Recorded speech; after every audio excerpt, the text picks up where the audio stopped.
What's good? What's good? What's good? What's good, fam? Thank you guys for tuning in to the Voice of the Fans podcast. This is your man Cam. It's week 254 of the Voice of the Fans podcast, and we thank you guys for tuning in. Appreciate all your fans who's been with us from the jump.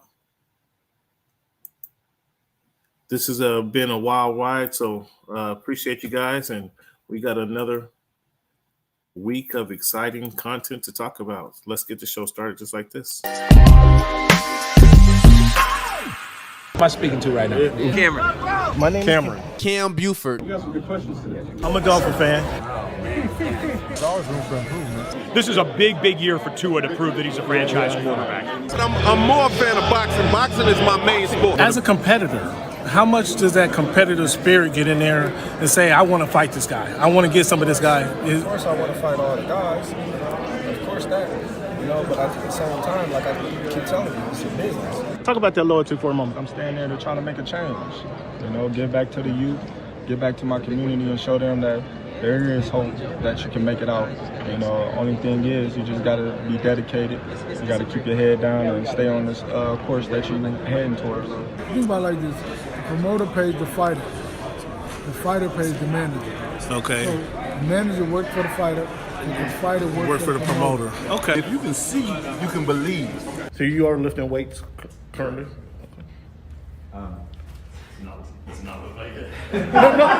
When he said it's easier to score in the NBA versus Europe, did you agree with them? To me, it's easy to score all over the world. Aaron, what has the game of baseball taught you? One of the biggest things is being humble. Can you give a message to the kids to kind of persevere through the false teachings they may be giving? Patience. Okay. Patience. As the show Voice of the Oh Fan my goodness! continues gracious. to evolve, Come on, you were adding some spice to it. it is strictly banter back and forth between myself and Cameron Buford. I enjoy all of it. Like you said, Pacific Northwest, so I think it's a big part of my game, and every time I step on the floor, I just want to represent myself. You play this game and you don't turn to win a championship, then why are you playing for? I'm happy for the Mariners. I'm happy for the whole Ken. Nobody. Never mind. Go watch the tape. Go watch the tape, and then you tell me if it was all about just a system. You look like a buffoon. Go do your research. Go do your study. Oh, this guy. That's what's good in sports, man. It's Big Snoop Dogg, man. That's what's good in sports. Hey, man, thanks for making our voice your choice. You know how we do. Yeah. What's good, fam? Thank you guys for tuning in once again to the Voice of the Fans podcast. This is your man Cam. It's week 254 of this iteration of the Voice of the Fans podcast. Fans, NFL season is right upon us. It's fantasy football draft time. I mean, everybody's drafting their fantasy football teams within the next 2 to 3 weeks. So almost had a draft tonight, but we're gonna push it off to next week. So it's time to get this thing right. Fans, tonight we're going to talk about the NFL, some of the NFL preseason stories that we're following. The NBA is, again, the NBA is staying top of mind. Even MJ had something to say about the NBA this week. If you hadn't heard about it. MLB, these playoff races is heating up. MLB with 130 games into the season, so I'm going to touch on some track and field as well. And then we got some combat sports. Had a pretty good UFC card over the past weekend, so that was fairly interesting. See what you guys' feedback on that. As you guys see, I'm running solo today, apparently, so I'm gonna need you guys' feedback. Jump on the chat, whether you're watching us on HMB Media or Voice of the Fans on YouTube. Jump in the chat. Let me know your comments. Give me your thoughts on the NBA, the NFL, or UFC. Give me your comments and we can chime in on that if you will. Be so kind, just participate in the show. Each and every week, man, we start our show off with our numbers game, with it being August 23rd, 2023, week 254. Going to look at the number 23. When we look at these numbers, who wore that number best? Or who come to your mind first? Kind of my initial question I like to ask when we look at these numbers. Who wore this number best, or who come to your mind first when you think of the number 23 or the number 54? Also, today's Kobe's birthday, I believe. Shout out to Kobe. Shout out to Kobe, the Bean Bryant. But today, August 23, 2023 is a day. So we look at the number 23. And for me, only really truly one person you think of when you think of the number 23. You made it synonymous all those days playing with the Chicago Bulls and then carried on over to the Washington Wizards. And that's Michael Jordan. I mean, is there any other question? You have Calvin Murphy. You have Marcus Trufant, former Seahawk, Wazoo, former Wazoo player, a football player. Or if you want to look at Jamal Crawford, awarded number 23 in high school. But there's really only one person awarded number 23 that you think of. Also, when you think of the number 54, my guy Zach Thomas finally made the NFL Hall of Fame. How many of you guys really believe Zach Thomas was Hall of Fame worthy? I think that's an interesting question. He finally got in after years of being on the ballot, finally made it to the Hall of Fame. So congratulations for Zach for making it to the Hall of Fame. But how many really you guys think he was Hall of Fame worthy? Yeah, Brian Urlacher, also awarded number 54. Horace Grant awarded number 54. There's a couple guys that come to my mind. And somebody who I think this guy had the perfect body, but never quite reached his potential in the NBA was Chris Wilcox.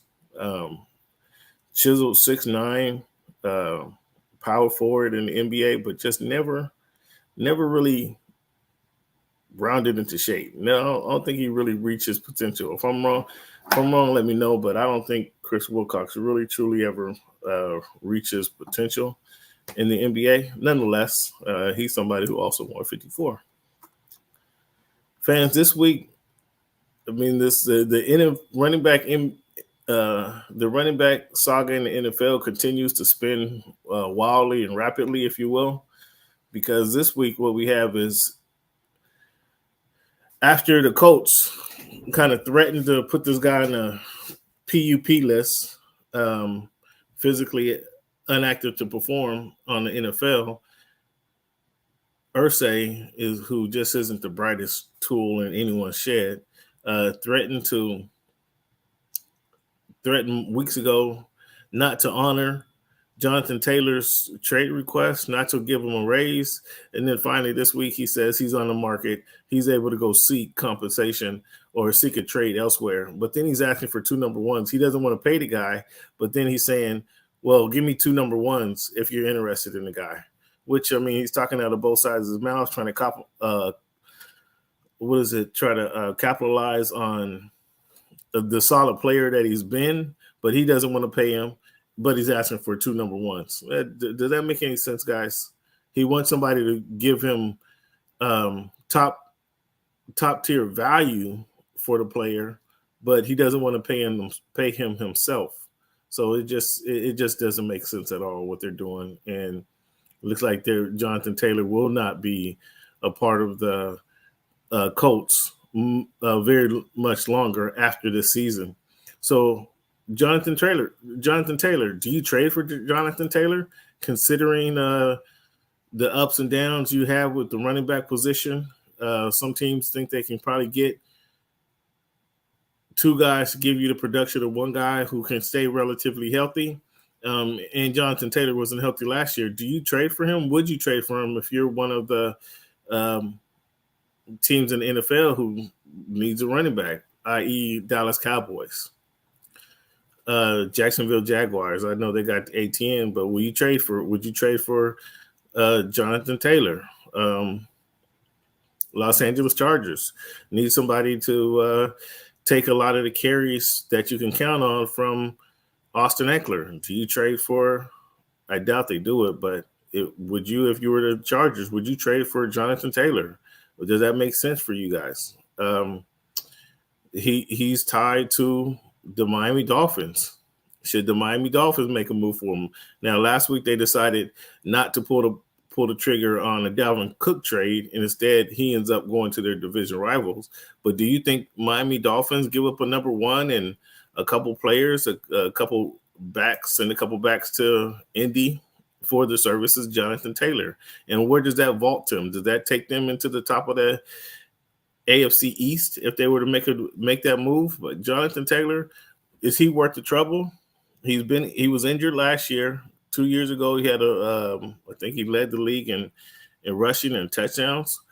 Where does Jonathan Taylor rank on your list of running backs? And is he worth the first rounder in your opinion?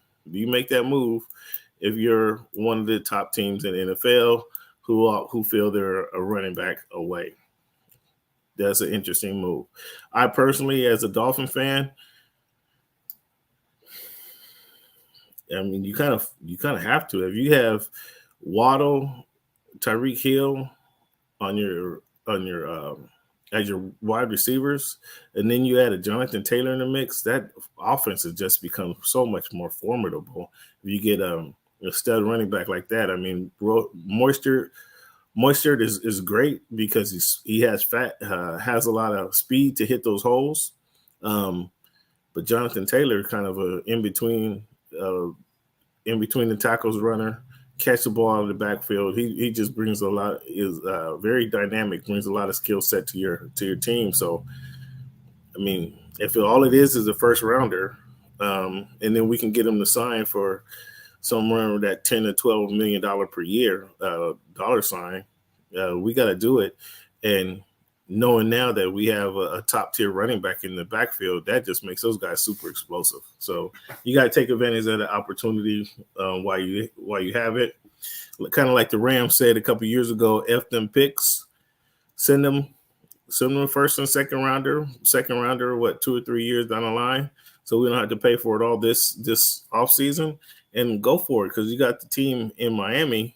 I mean, you got a high-powered offense, and he'll fit right in there with the high-powered offense because you see the production he had on a team that was running with a scrubby quarterback and not the dynamic receiving core that the Indianapolis Colts have. So, yeah, we'll take him. We'll take him off your big Darnell Smith. We'll take him off your hands if you guys don't know how to treat the guys right. We'll take him. So yeah, I would make the moves in the same vein as Sean McVay and the Rams with the F those picks. I'd certainly take Jonathan Taylor. It turns out that Josh Jacobs plans on coming back just before Week 1 to the Raiders. So again, he's not going to miss a full season. The Raiders has essentially just also botched this scenario with their running back. Josh Jacobs plans to return to the Raiders just before week 1. Again, you guys know my thoughts on Josh Jacobs, special running back, who the Raiders should be taking care of. But in their fifth year, they have kind of worn him down to a point where they don't want to now make the investment in him, which is just ludicrous in my opinion. Pay the guy for his production. Pay the guy who's going to give you. He led the league in rushing last year.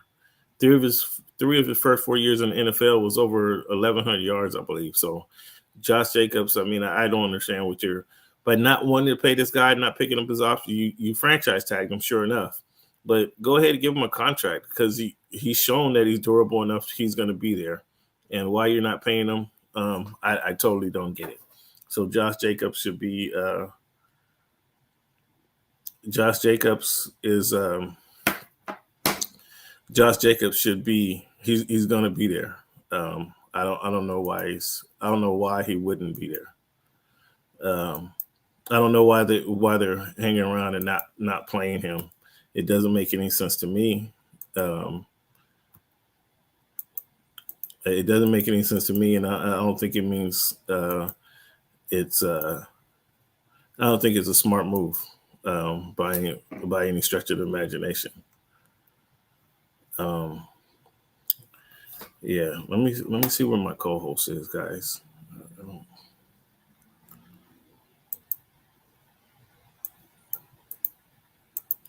Excuse me. Yeah, so Josh Jacobs. What would you do with Josh Jacobs? What would you do with Josh Jacobs? I don't know. Do you want Josh Jacobs on your team for long term? Do you want Josh Jacobs on your team long term, or what? I certainly would pick him up. I certainly would. I certainly would pay him. I think the Raiders are kind of botching this situation as well. So shame on them.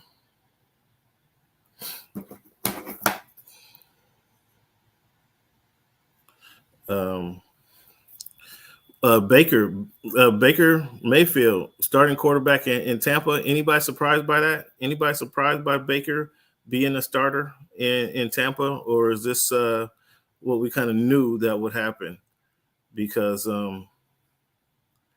he definitely it even being a question that he was not. He should or shouldn't be a starter in Tampa was like not kind of I don't say slap in the face is kind of strong, but him being in the running for the starter position with Trask, I mean that's kind of shame on him or shame on Tampa. But Baker kind of put himself in a position where I was fighting for his fighting to say that Baker Mayfield was a special guy in the NFL. He's proven anything but at this point. And that's kind of surprising that it was actually an actual battle and actual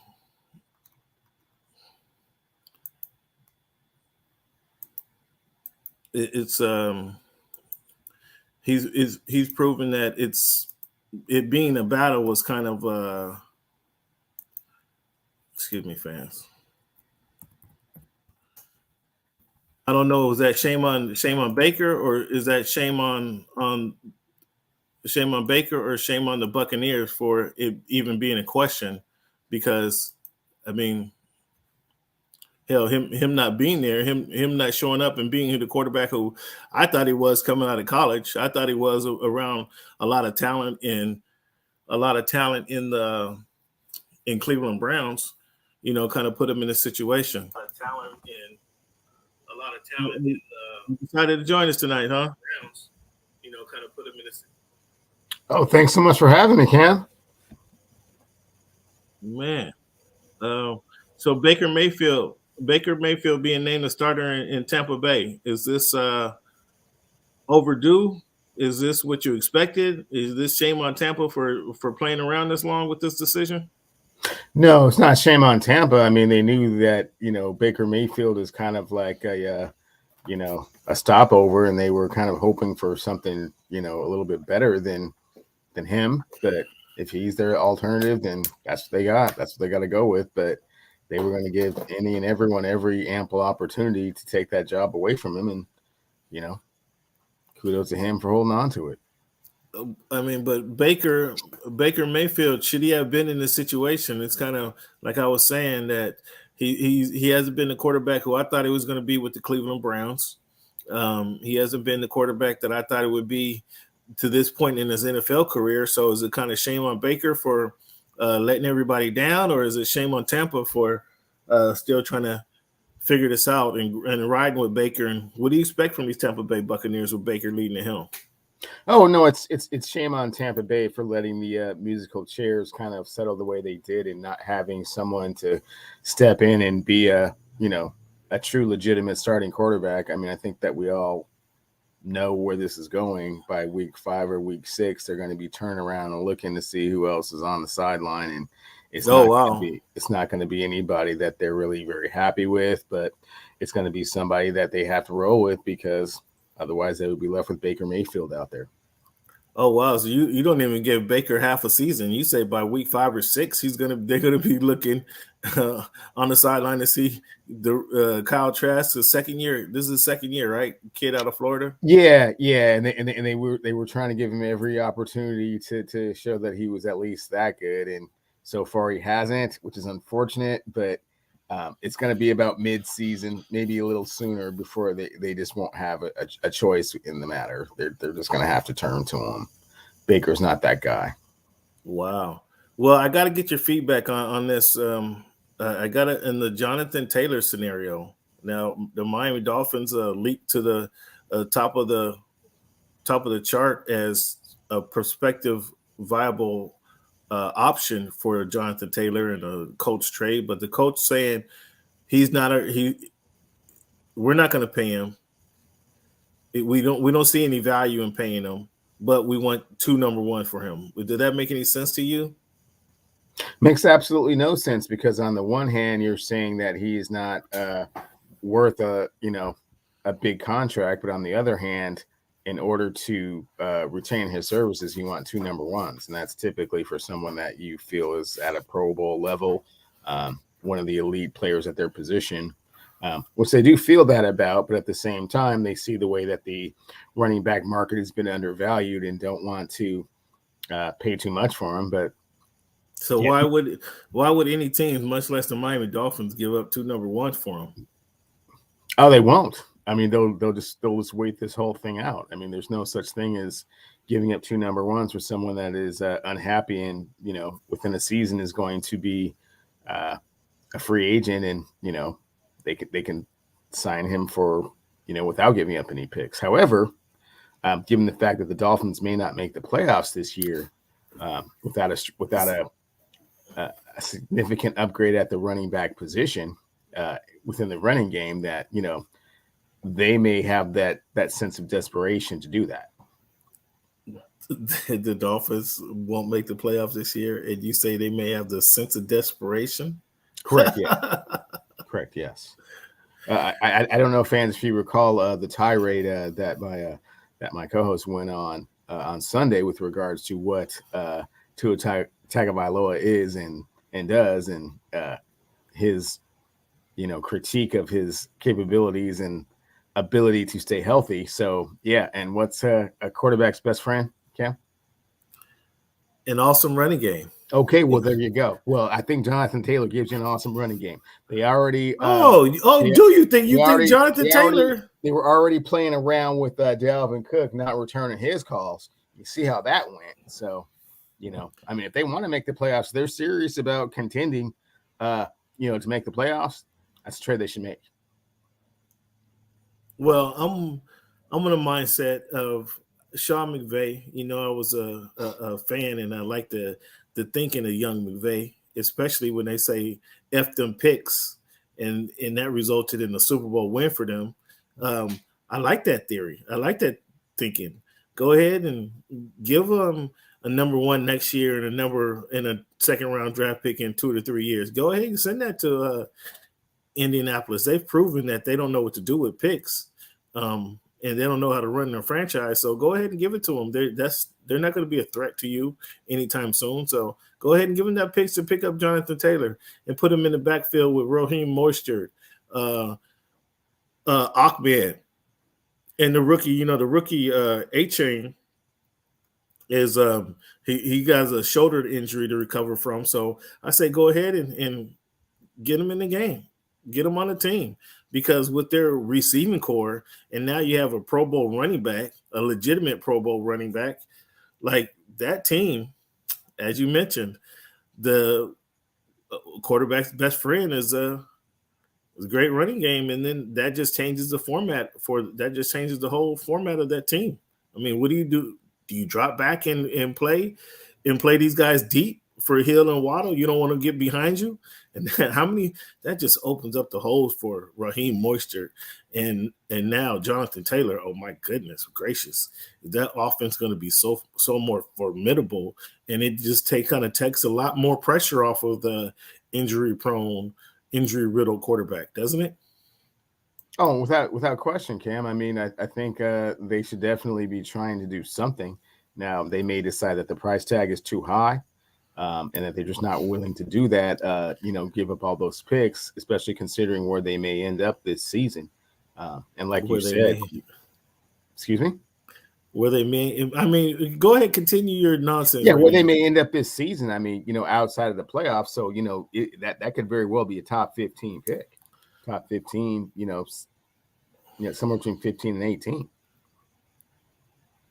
Cleveland, the fans not buying your it's not even humorous now. Your dislike and how you're down talking the Dolphins. It's not even humorous anymore. They see right through this blatant inobjectivity. Okay, Cam. I don't know why you're taking offense to me. I mean, I think. This is you saying this. I think you've seen the way the AFC has recalibrated itself.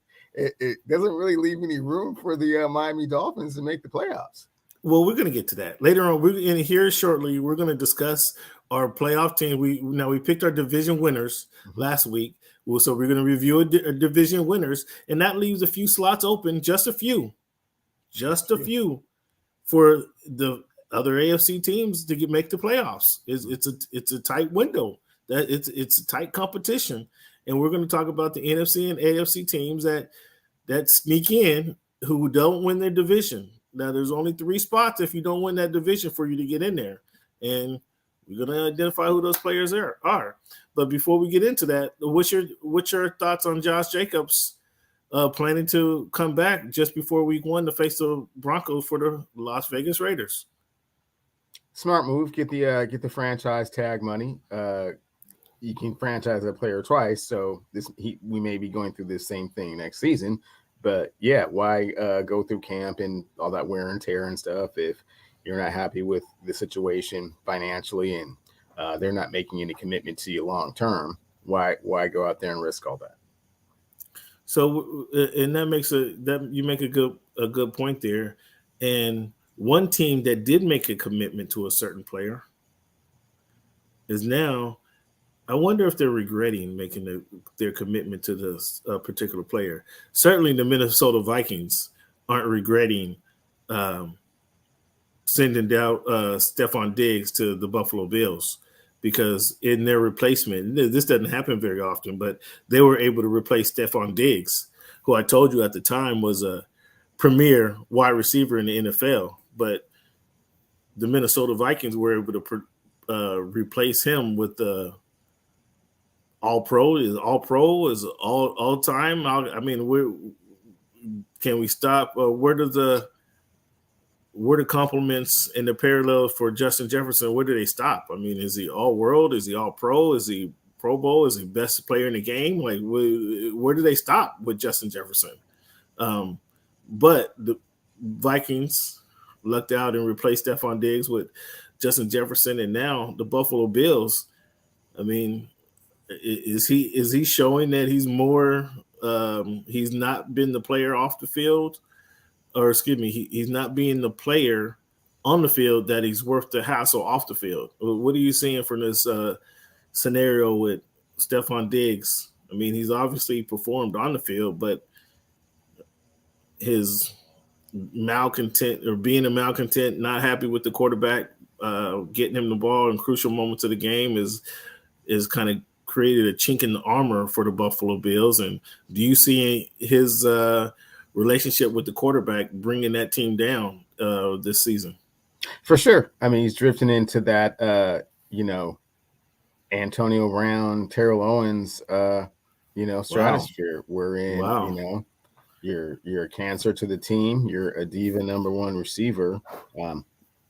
As we've said on this show many times, Cam, a receiver's number 1 problem is he can't throw the ball to himself. So, you can only, do what you can do. And if you feel like you should be doing more or be more featured or be more of the focal point of the offense, and like you said, become a malcontent, then it just becomes, a cancerous situation.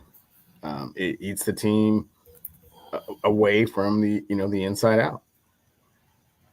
I mean, I can't argue that.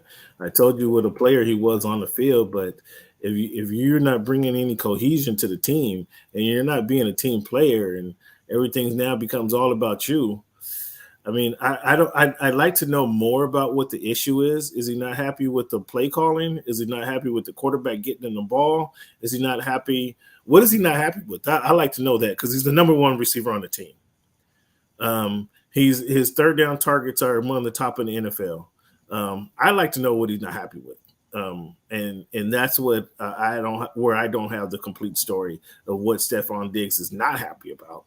But if you're the number 1 player on the team, They upped your contract last season. You're another number one receiver on the team. They upped your contract last season. Like, you tell me, is it not? Are you not happy in Buffalo? Are you not happy when it's because it's cold? Now, you've been in Minnesota and Buffalo, so two cold cities, two rabid fan bases. I personally like to know what you're not happy about. I don't understand what you're not happy about, because you're in a situation where in Minnesota, you were the best receiver on the team. Though they didn't, the offense was more spread around because they had a more balanced offense. They had a young Adam Thielen. They had a young Dalvin Cook, and you were, though you were the guy, the team was more of a team game. So I can understand you saying I want the ball more, etc. But in Buffalo, you clearly are the number one receiver.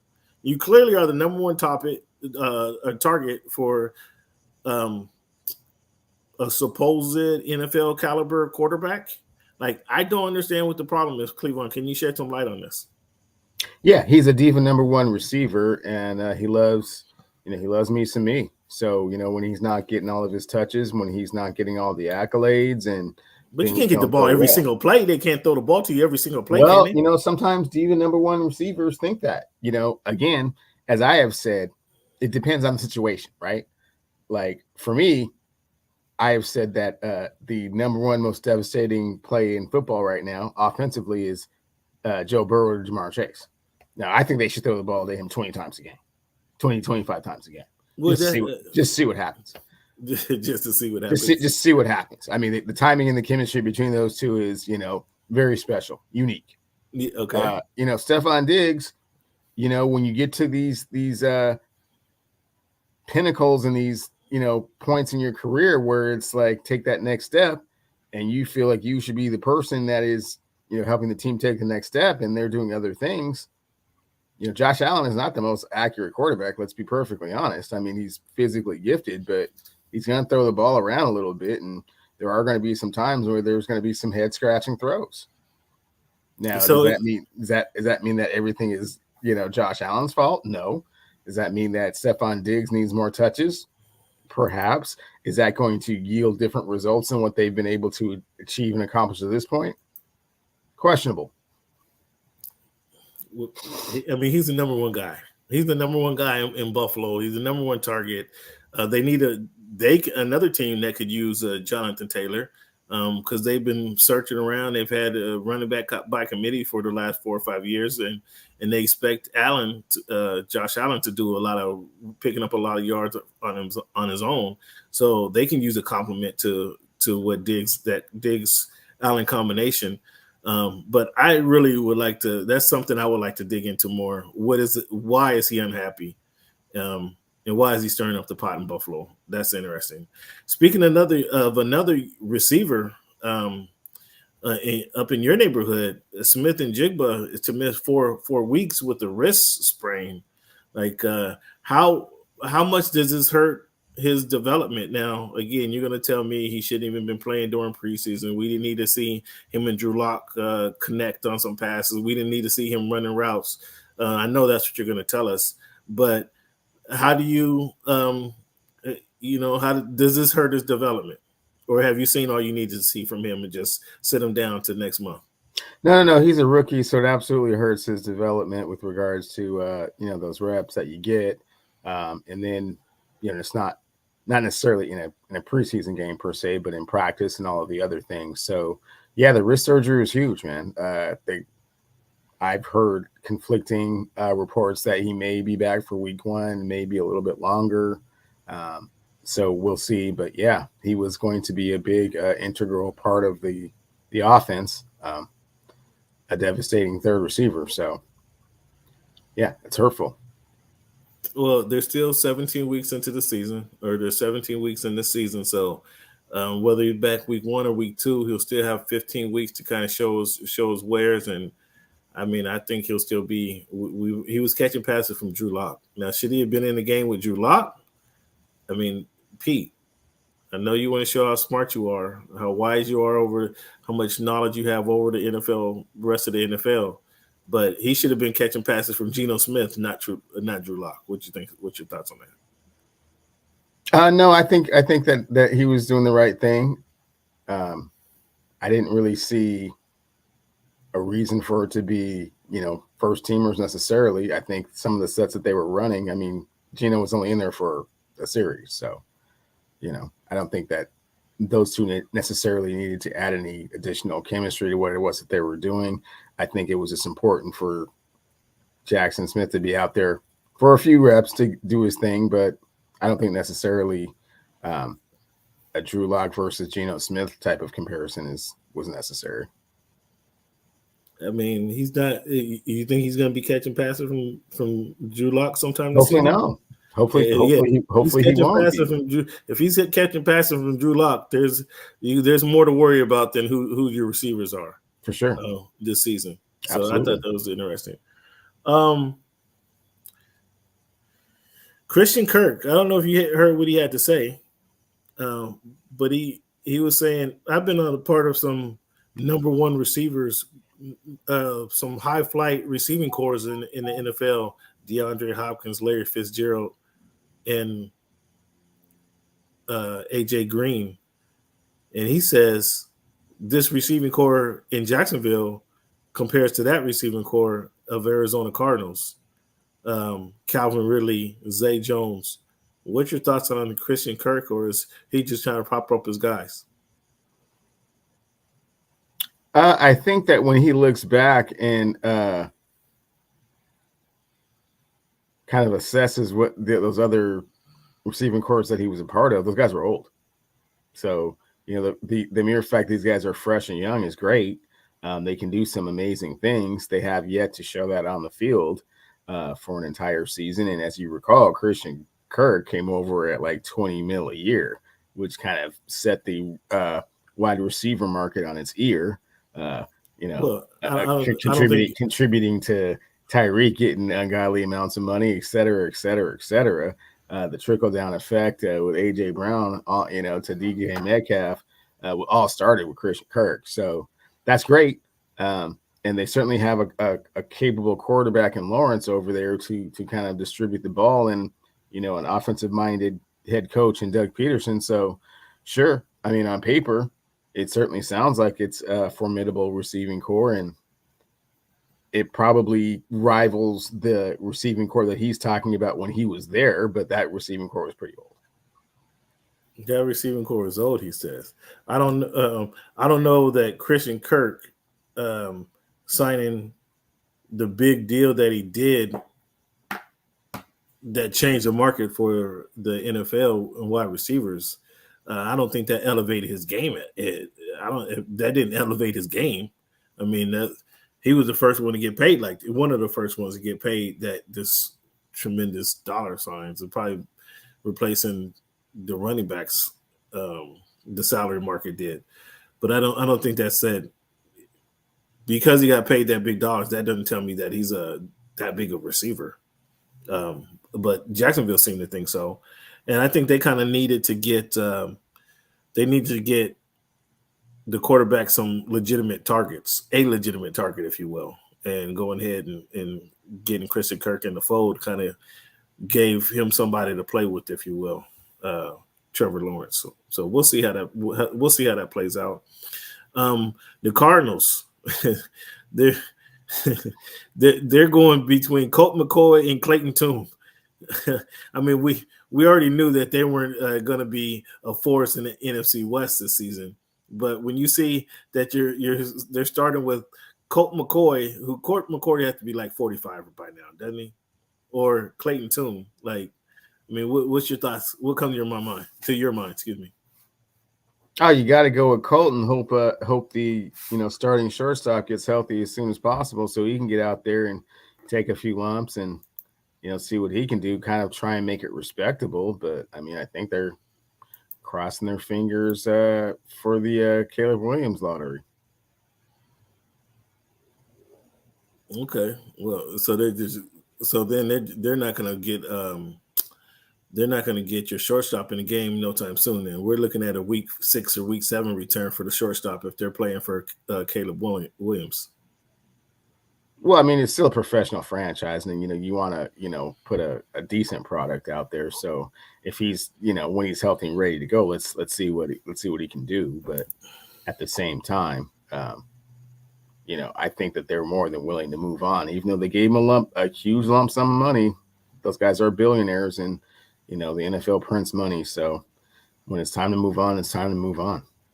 So speaking about moving on, I mean, this franchise has shown that they don't mind moving on. They drafted the quarterback out of UCLA, Josh Rosen, with the number 10 pick. Okay, the very next season, they not only do they move on from the head coach, but they pay the head coach a ridiculous amount of money. Then they draft him because the coach says this quarterback is his dream guy. They draft Kyler with the number 1 draft pick. So they even, knowing that this is typically a 2-year injury that Kyler's recovering from, do they even play him this season? And if they don't play him this season, I mean, is he in danger of being released in the offseason? Because if they're playing for Caleb Williams gets drafted number 1. And what are you doing there? What kind of, I mean, I don't even, is it, they've shown that they're willing to move on from a player. So I'm not sure. I don't even think that's a tough decision. I guess the toughest decision is, what do you do with Kyler Murray? Do you trade him? Do you cut him? Do you release him? Do you try to get something for him? What do you do at that point? Do you call the A's up and say, do you want this guy, and try to see if they can get some cash consideration from a trade from the NFL to the Major League Baseball? Like, what do you do with this guy? You just cut him. You realize your mistake. You realize that you fell for the fool's gold, and Kingsbury and his high-powered offense was cool for a minute. It was it even cool for a minute? They made the playoffs. Yeah, they made the playoffs with the shortstop at quarterback. But then over time, it started to become painfully obvious that you have a shortstop playing quarterback, and that's just not a good thing. Wow. So could we potentially see a player go from a starting quarterback in the NFL to starting shortstop in the Major League Baseball? Oh, potentially, yeah, for sure. You think he can get on the field and actually play Major League Baseball after playing in the NFL? I think he can definitely do it. We've seen it with Deion Sanders, Brian Jordan. It's certainly possible.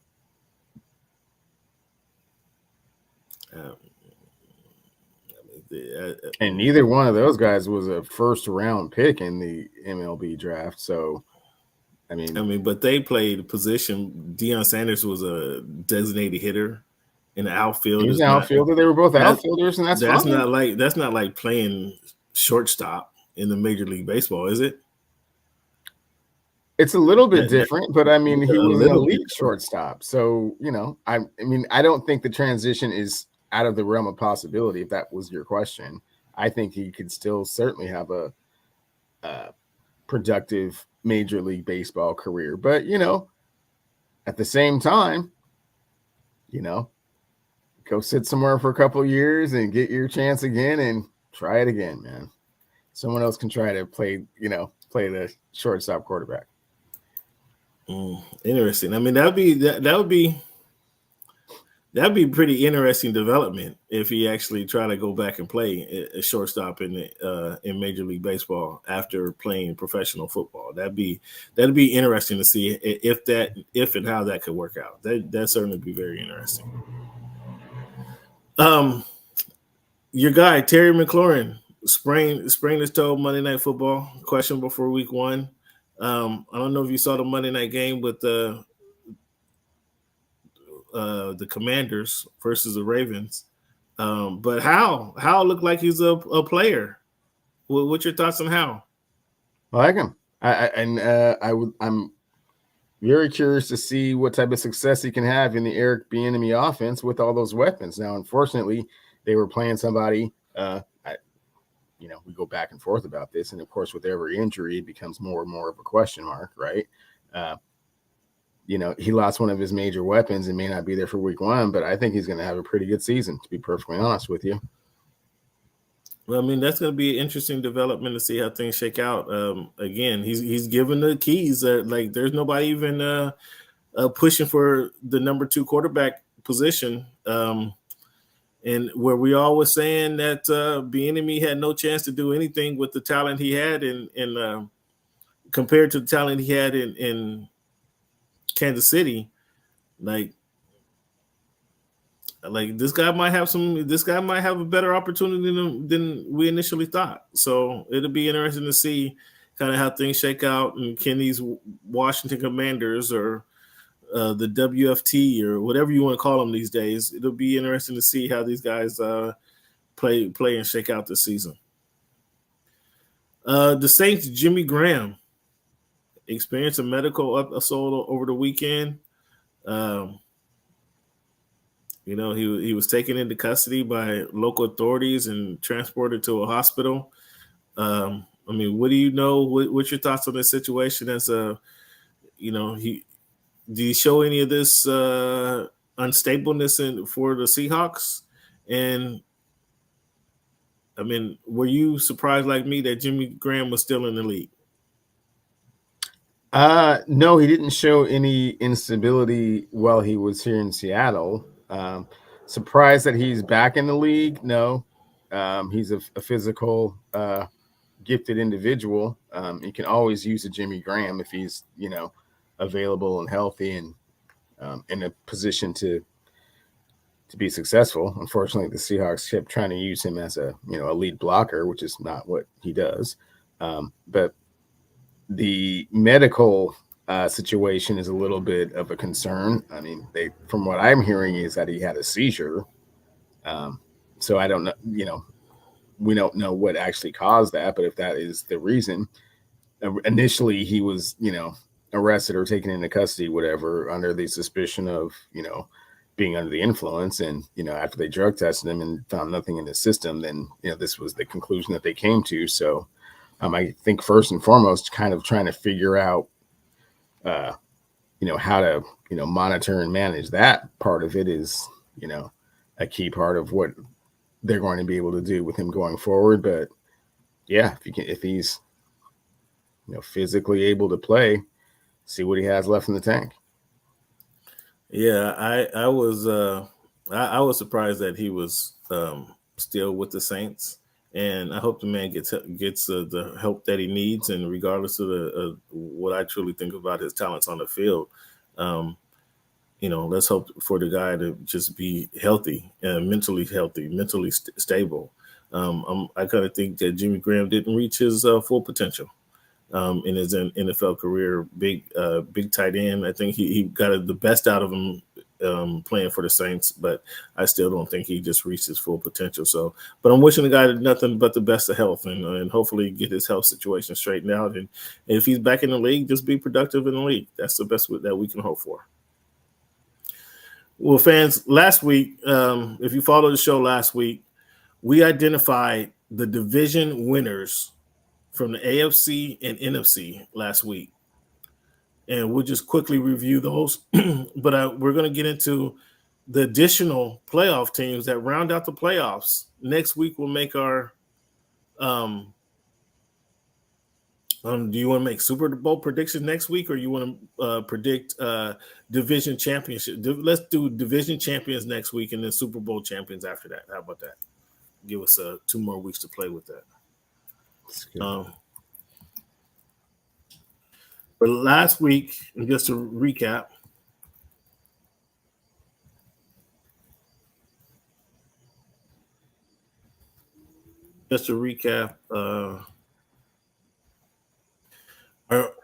our playoff teams are division champs from each division. These are the teams that we predict going to win their division. AFC East, I had the Bills. Cleveland had the Jets. You want to hold on to that, Cleveland? I'll allow you to make some changes. The season. I'm good with that. Thanks. I'll allow you to make some changes. No, I'm good with that one. Thanks. AFC North, I have the Bengals. Cleveland has the Bengals. AFC South, I have the Jaguars. Cleveland has the Jaguars.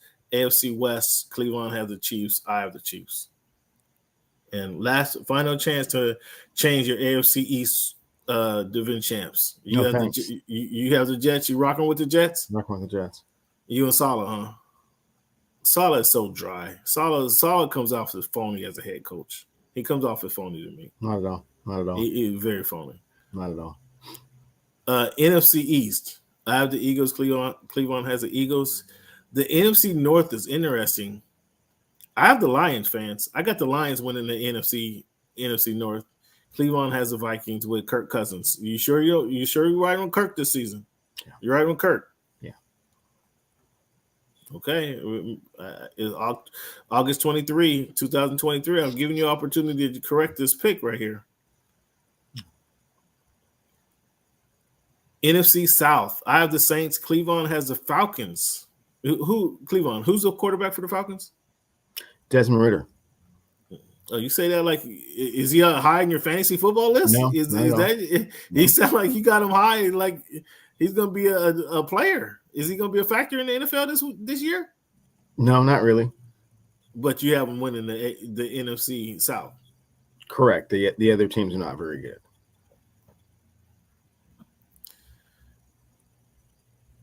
NFC West, I have the 49ers. Cleveland had the 49ers. And I'm surprised that Cleveland is taking the 49ers after he beat up on Brock Purdy all offseason and doesn't want to give him any credit.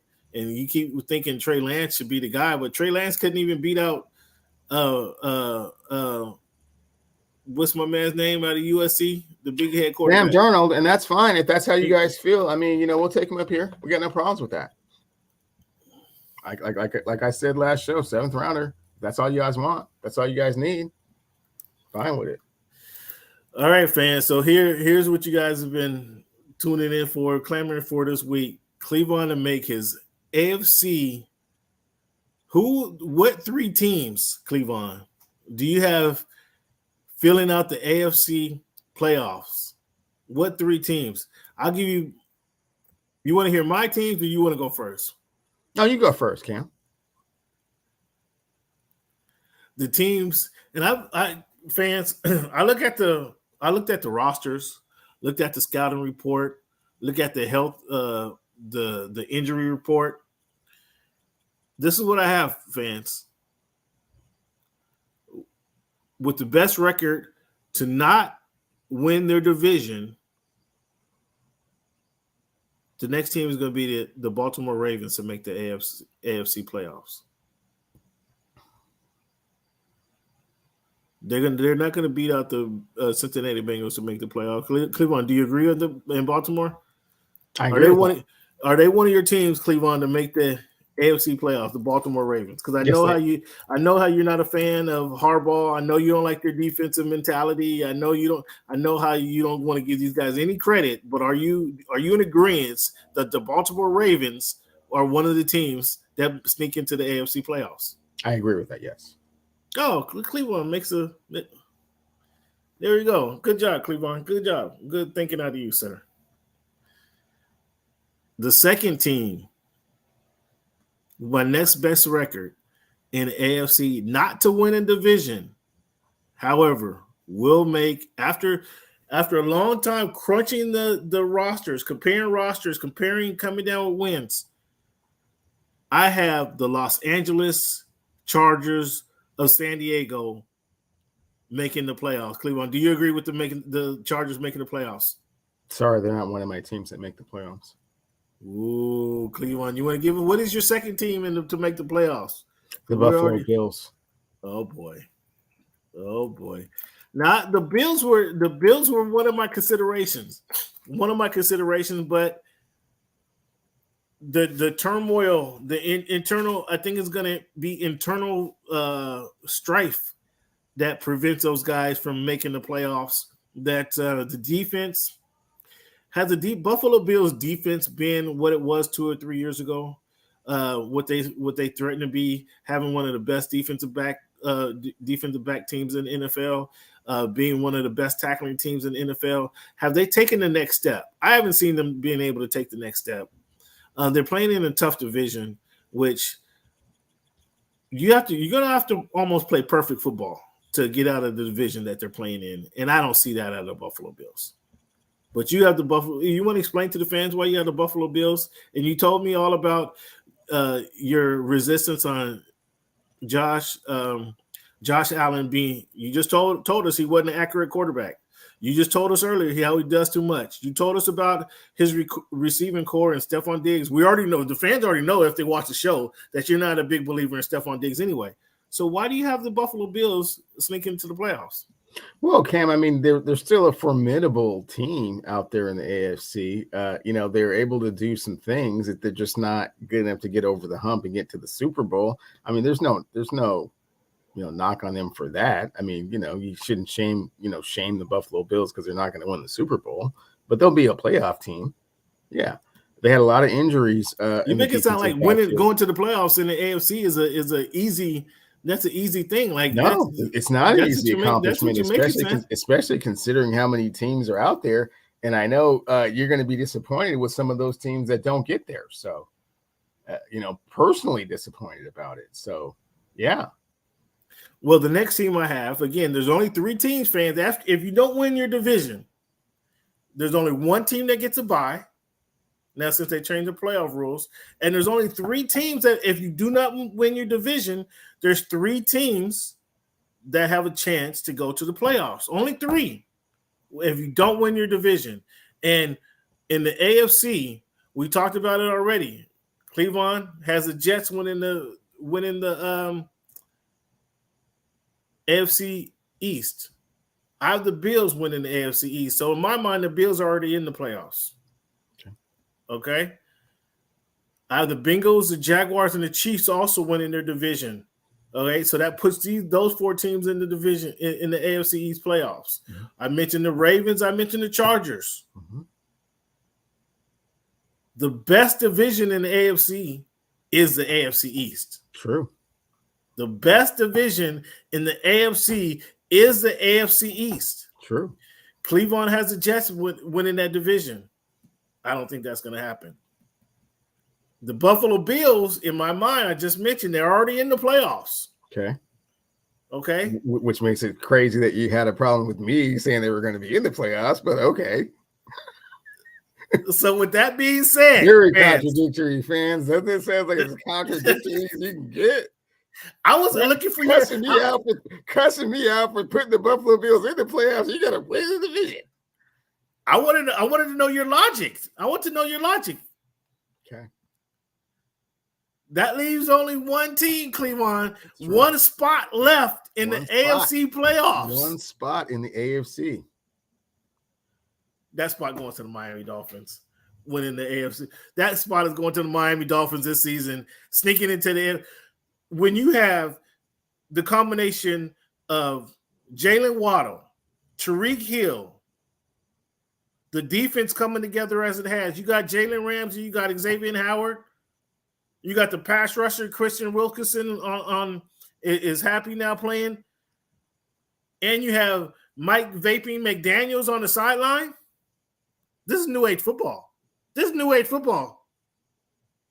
is going to the AFC playoffs. The Miami Dolphins, the 2013 or 2023 version of the Miami Dolphins are going to the AFC playoffs. Who do you have filling in that last spot, Cleveland? Cam, go old school. Go with the, you know where I'm going with this, right?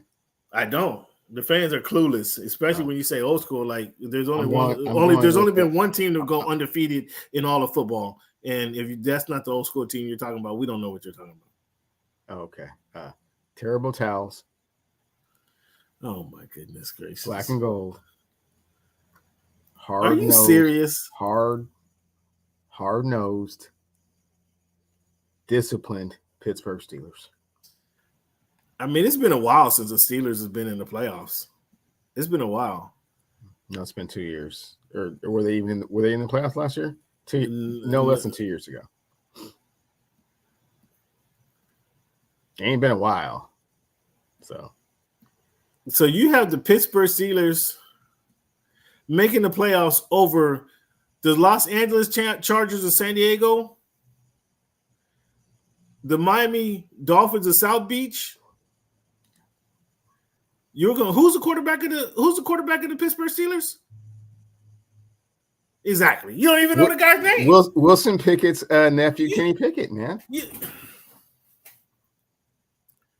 Cleveland fans, you see, this is sometimes where Cleveland lose all objectivity.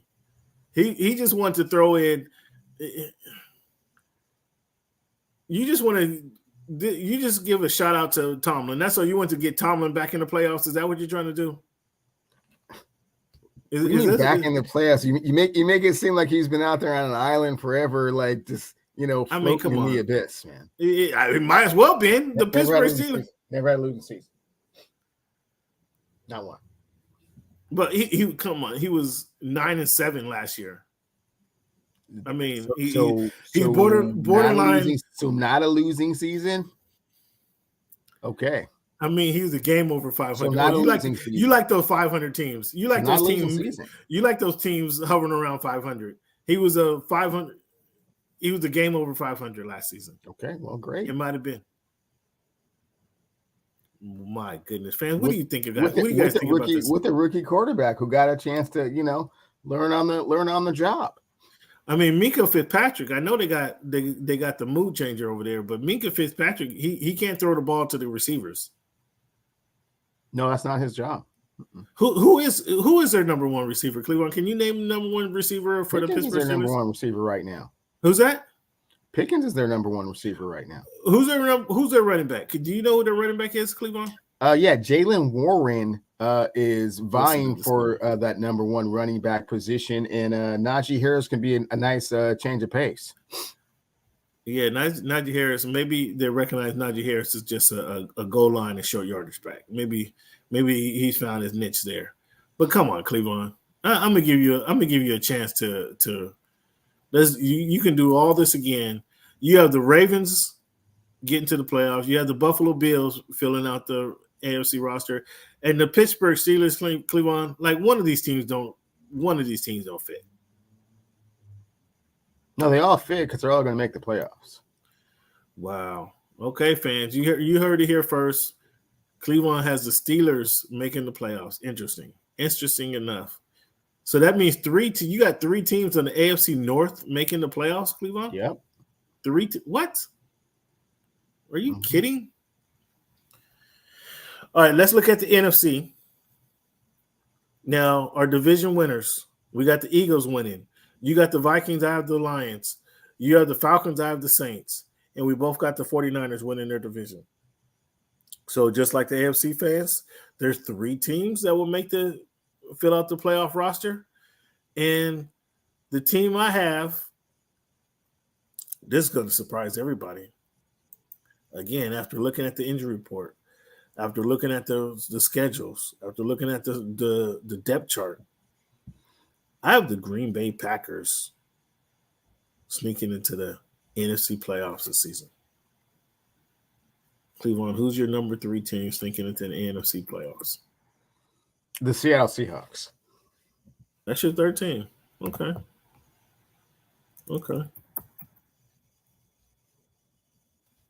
And I'm gonna follow that train. I too have the Seattle Seahawks sneaking into the playoffs as my number 2 team in the AFC to make NFC to make the playoffs. Who's your number 2 teams? The Dallas Cowboys. Dallas Cowboys. Okay, so we agree with 2 of the 3 teams to make the playoffs. I got Dallas Cowboys would have been my 3rd team to make the playoffs. I actually had Seattle with the best record of these 3 teams to make the playoffs. Dallas Cowboys following them, and the Green Bay Packers coming in last there, Cleveland. Who do you have as the 3rd team to make the NFC playoffs to fill in this final spot? Cam, I'm going to go with the Commanders. The Washington Commanders? The Commanders. And Gordie Howe as a quarterback? Yeah. Wow. You're gonna learn his name. You're gonna learn his name, but wow. You call him whatever you want right now. when he starts throwing wow, Thorin and Doxson and the tight end running the ball real tough, you gonna learn his name. Wow. I'm surprised by that one. That came out of nowhere. The Washington Commanders to make the NFC playoffs over the Green Bay Packers. Yeah, over the Green Bay Packers. Over the Detroit Lions. Over the Detroit Lions. Yeah. Over the New Orleans Saints. Over the New Orleans Saints. Yeah. My goodness. Yeah, I mean, you might as well say the Carolina Panthers. I mean, they're, I wouldn't sleep on them too tough, Wow. Don't take too long of a nap on the Panthers. They're not bad. But yeah. The rest of those teams in the NFC are sorry, man. Wow. The Washington Redskins, or excuse me, the Commanders. Oof. Mac Johnson is sure happy to hear that. For sure. To hear that breakdown. Fans, well, there you heard it. Just to recap, in the AFC, filling out the AFC playoff roster, I have the Dolphins, the Chargers, and the Ravens making the playoff. Cleveland and I agree on one of the three teams in the AFC making the playoffs. He has the Bills and the Steelers rounding out the playoff teams. These are non-division winners. The non-division winners for the AFC, Cleveland agree on two of the three teams with the Seahawks and the Cowboys getting into the playoffs. I have Green Bay, Jordan Love leading this team to the playoffs. Mm-hmm. And who's the quarterback of the Washington Commanders? Thurston B. Howell III's grandson, Sam Howell.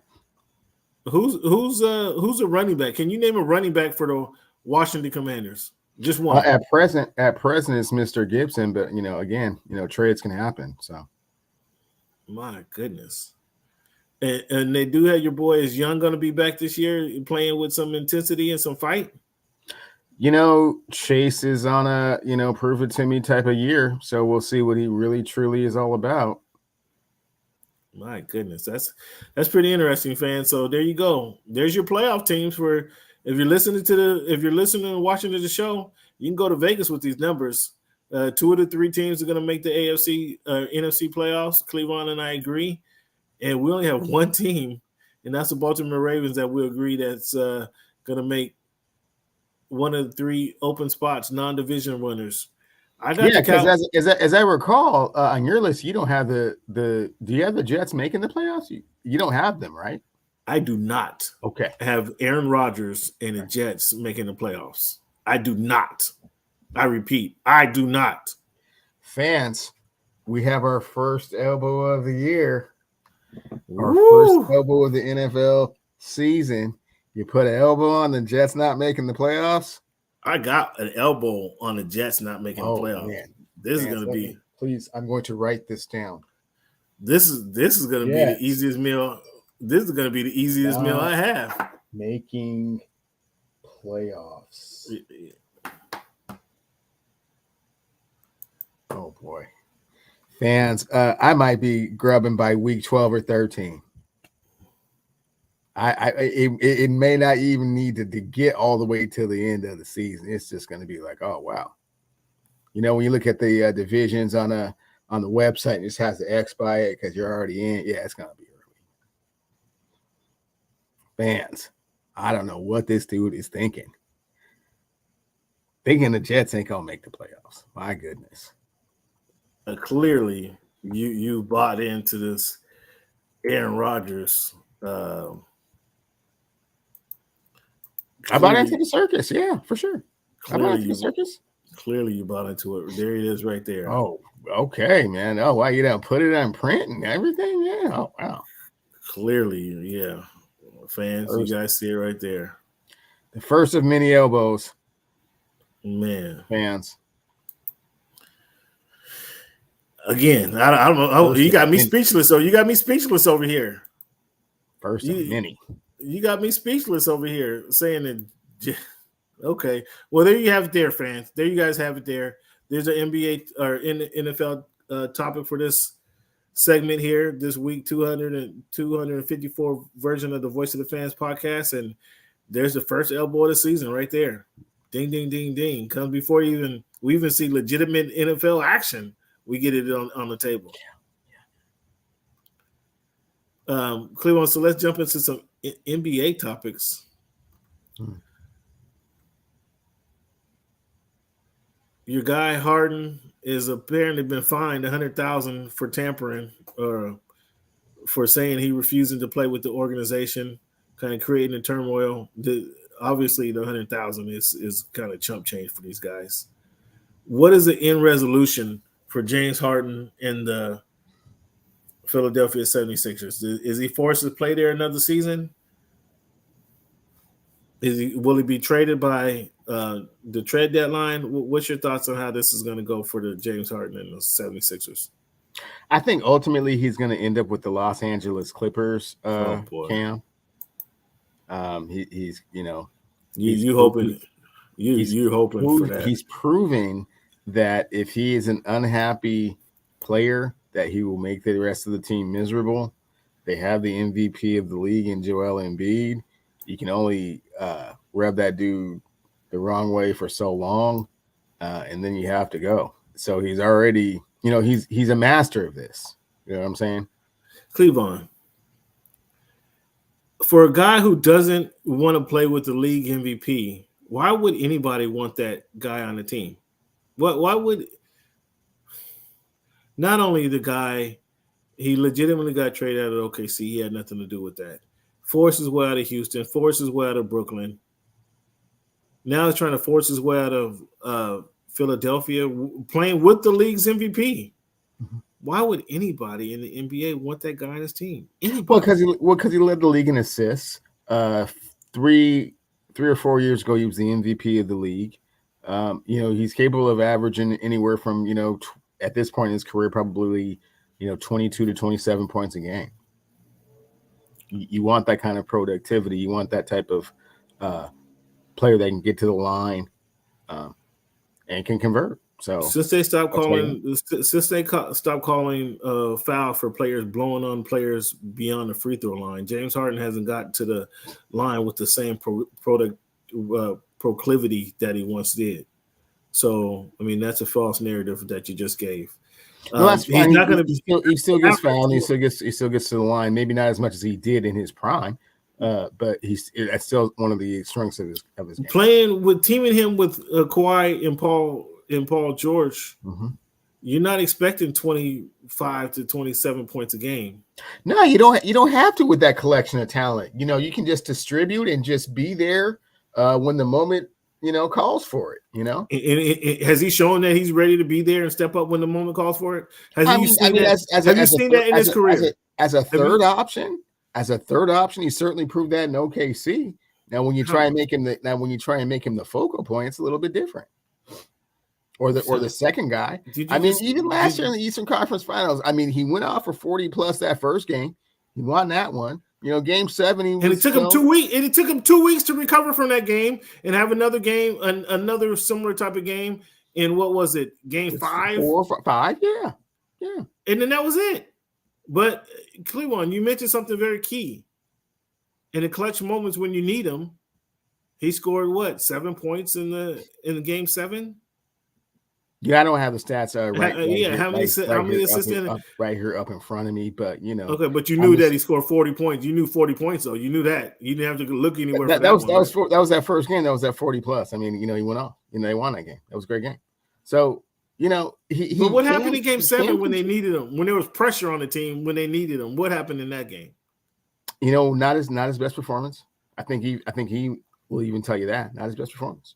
And that's what you say the Clippers need. You see, fans, you see how the Clippers need someone to take a little bit of the pressure off. You see how hypocritical this guy is. You see, the Clippers need somebody to take the pressure off of Kawhi and Paul. It's too much pressure on them to have to do all the stuff all the time. And plus, you're turning to James Harden. You're turning to James Harden off injured. So when one or the other, or sometimes even both of them, are hurt, you're gonna need somebody to come in and fill that void. And I think James Harden is that guy. How did the Russell Westbrook and James Harden combination work? How did that work in Houston for you?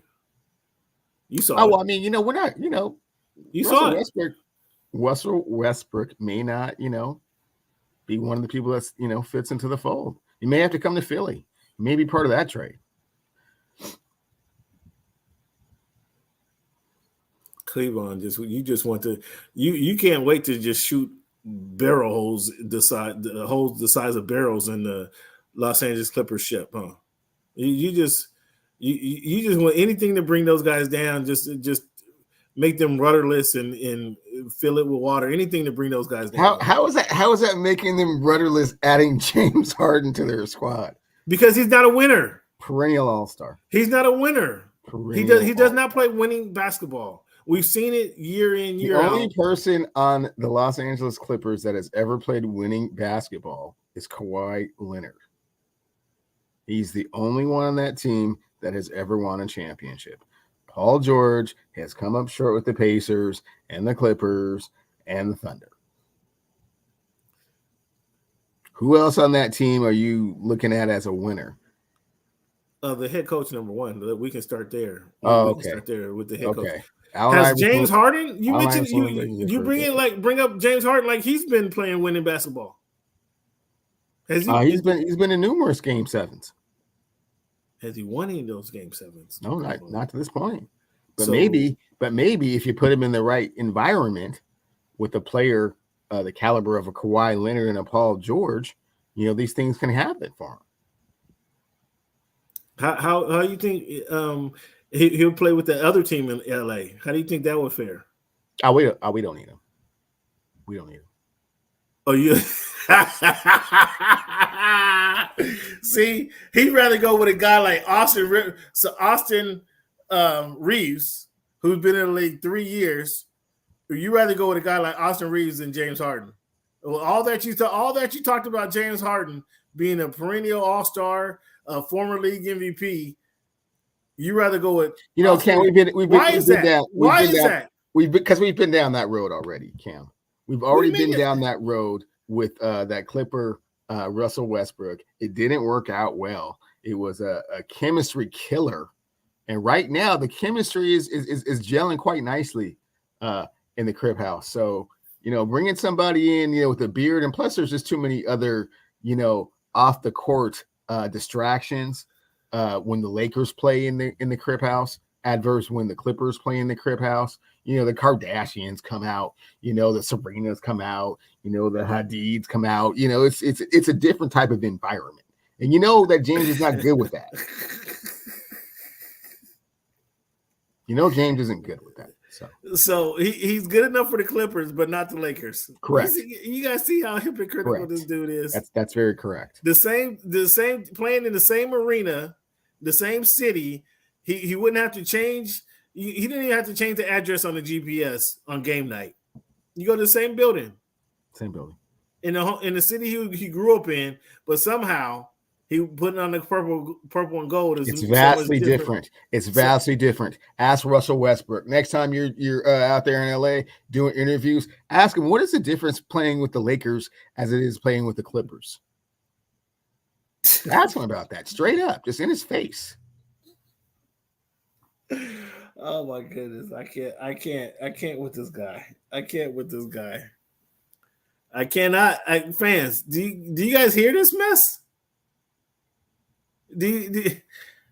Somehow, so how is it that he's going to succeed, James Harden? We're still talking about with the Clippers again. Help me out. How is it? He's going to facilitate that offense because he led the league in assists. Okay, it's going to get the people in the right position. Anthony Davis can't use that and make the proper pass. Okay, Anthony Davis can't use that. LeBron can't use somebody helping him get him the ball. Now they got players that can do that. So. And LeBron is basically the the point forward anyways. So with the Clippers, Zubac, what's my man's name? Batum, you know what I'm saying? Get him some open shots. You know what I'm saying? What's your guy? Oh my goodness gracious. What's your guy? Bones Highland. Get him some open looks. You know what I'm saying? Get Bones Highland some open looks. I cannot with this. I cannot with this guy. He can't even say this. He can't even say this with a, he can't even say this with a straight face that James Harden joining in the Clippers is a good decision. He can't even keep a straight face saying this. That's good.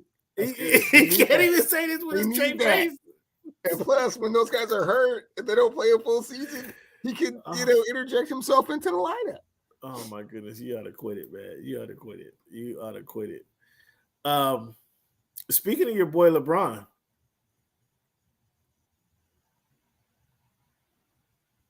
now we heard going back to the 2008 Olympics, how much he and D Wade were like brothers and kindred relationships, and they formulated the big three and D Wade and Bosh and LeBron down there in South Beach, and D Wade essentially gave LeBron the winning pedigree that he needed to go on and win championships. Essentially. So why do you think it was that LeBron elected not to show up at Dwayne Wade's Hall of Fame ceremony? Oh man, I have no idea. Sometimes these scheduling conflicts happen. Conflicts, he says. Sometimes scheduling conflicts happen. I don't think it was anything personal. I think he might be reading a little bit too much into that. And if it was, sometimes people grow apart over the years. That happens all the time in sports. He gave me fans scheduling conflicts and growing apart. Is this the same guy who was on the banana boat some years ago? Sure was. And he doesn't show. Maybe him and Gabrielle Union don't get along that well. I don't really know the full story. I don't know the full story. But I'm not going to sit here and speculate as to why LeBron wasn't at the Hall of Fame induction. Could be any number of reasons. I don't know if you heard his son was having some health problems himself, so maybe he had to stay back with the fam. I don't know, Cam. Don't get me to speculate on why LeBron James wasn't at the thing. I don't know. It was seen in Akron the very next day, driving around singing rap music songs on his IG. Again, I don't know. I don't know what caused him to not be there. Oh, so this is it's how convenient is this just to sweep this right under the bridge, like it's nothing, huh? It's not a big deal until you make it a big deal. Right now, it's not a big deal. Have you heard D Wade come out and say, "Man, I sure was upset and heard that LeBron wasn't at my ceremony." Seems a little disrespectful. Did you hear Dwayne Wade say that? You nor I believe that Dwayne Wade would ever say something like that. I believe Dwayne Wade is perfectly capable of speaking his mind. He's a Hall of Famer, quite possibly the first shooting guard in the history of the NBA. So why wouldn't he speak his mind if he was upset about something? He speaks his mind about whatever he's passionate about. He's not ashamed to let the public know how he feels. Listen to this guy. Listen to this guy. Just cape up for LeBron. What kind of what's your cape? All I'm saying is I don't know, and I can't speculate as to why LeBron James wasn't at the Hall of Fame ceremony. And you trying to stir the pot up. I'm asking a question. Instigate something. I'm asking a question. Why do you think this was? You're trying to make it a point that LeBron was selfish for not being at the award ceremony. Oh, is that selfish? I never said anything at the start. I never said anything. I never said disrespectful. That is exactly what you were insinuating. Why you keep asking me the question then? I just want to get, because you're a fan of the Kang. Okay, but you keep asking me the same question over and over again, as if him being there has some type of significance or is making some type of statement. So what type of statement do you think him not being there? Him not being there, right? Makes some kind of a statement. Do you think that's making? I mean, you guys want to praise the kid for being a team player all his life, and this is showing that he's maybe not the team player that you guys suspect he is, because it was not all about him. He don't want to show up to the ceremony because he would have made it all about him. D Wade, come on, man. You can't discount what D Wade did for LeBron James, are you? You're not going to discount. You're not going to discount how he made LeBron James, got him the first championship, are you? You're not going to discount the confidence that Dwayne Wade, the NBA champion, and what you call him, quite possibly the third greatest shooting forward in the NBA. You're not going to discount how he instilled confidence in LeBron James to help him earn a first championship, are you? No, none of those things. Because if it's not for Dwayne Wade, does LeBron win that championship against OKC? Quite possibly, no. So, what was so critical? Cam, I am not in that man's schedule book. I don't have his Google calendar open. You know what I'm saying? I don't know what he was doing or not doing. Okay. So you don't find it interesting. There's no comment, nothing to see here. Is that what you're saying? I'm saying I don't know, Cam. I don't know until somebody comes out and says, "Man, they got into a fight about some stuff the other day, and that's why LeBron wasn't there." LeBron didn't feel that Dwayne Wade or felt like Dwayne Wade disrespected him when he broke the scoring record. I don't know. I don't know. I'm not in their business like that, Cam. Wow. Interesting. Interesting how you're trying to throw up a shield for your guy LeBron James. And since you brought it up, I do remember seeing pictures of LeBron James, pictures of Dwayne Wade at the game that LeBron James broke the NBA scoring record when it was all about him. But since the night's not all about him, he decides not to show up. Cam, I find that kind of interesting. Did you ever think that maybe he wanted the day to be all about D Wade, and if he was there, oh boy, it would just distract. Oh boy, from the moment. Oh, you see, fans. Here we go. Now him showing up. He wanted to make it all about Dwayne Wade by not showing up. Him showing up could be. Oh my goodness. Could be. Gracious. You guys hear this? You guys hear this guy? Could be. I don't know what the reason is, Cam. But I'm not just automatic. I'm just not going to automatically say it was out of disrespect. So this controversy that's been bubbling up apparently about Magic Johnson versus Stephen Curry as the best point guard of all time. I mean, is there a debate in your mind of who's the better point guard of all time is? Steph Curry or Magic Johnson? Is there a debate? It's debatable. I'm on the Steph Curry side of things right now. You are on the Steph Curry side of things. Yeah. Interesting. For somebody who first likes to look at rings and saying if you ain't got the ring, we can't have the conversation. Who has more rings, Steph Curry or Magic Johnson? It's 5-4. Who has more rings? I didn't ask what the count was. Madge has more rings, 5-4. So, So you said now Magic this might be the first time you're going with the guy with the lesser amount of rings as a better player. You want to explain that to the fans? Just his impact on the game. Well, hold on. The impact on the game? I told you 2 weeks ago that Steph Curry had a bigger impact on the NBA, and you argued with me for 2 hours about that. Shut me down. Now you're going to say Steph Curry has a bigger impact than Magic Johnson? Is this where we're going? At the point guard position, yes. Oh, you're trying to limit it to the point guard position. Yeah, I'm limiting it to the point guard position. How many triple doubles Steph Curry got? Like 6.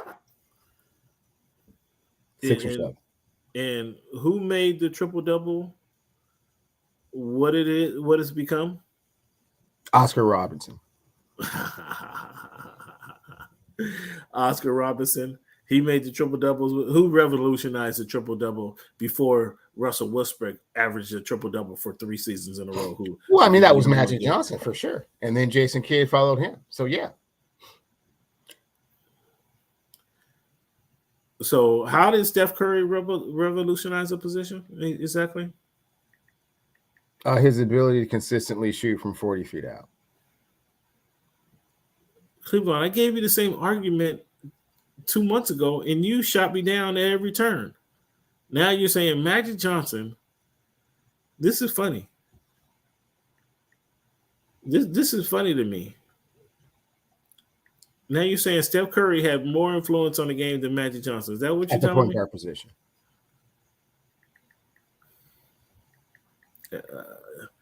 All right. So if a guy comes out and says,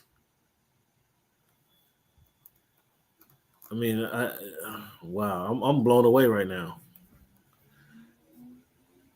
If the GOAT comes out and chimes in on this debate and say it's Magic over Curry, what's your thoughts about that?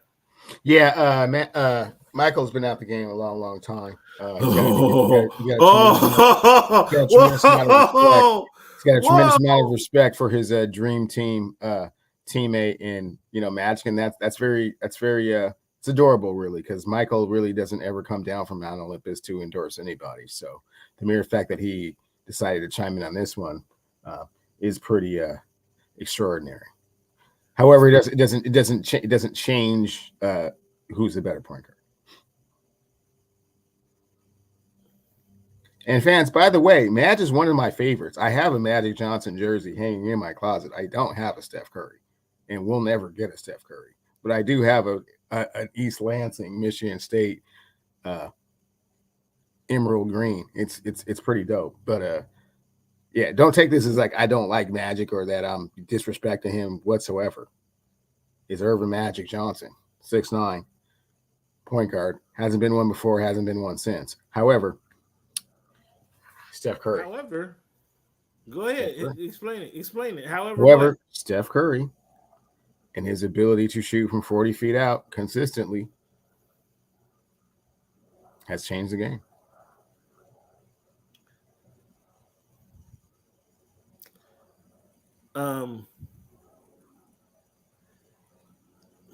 Cleveland, this is so when the guy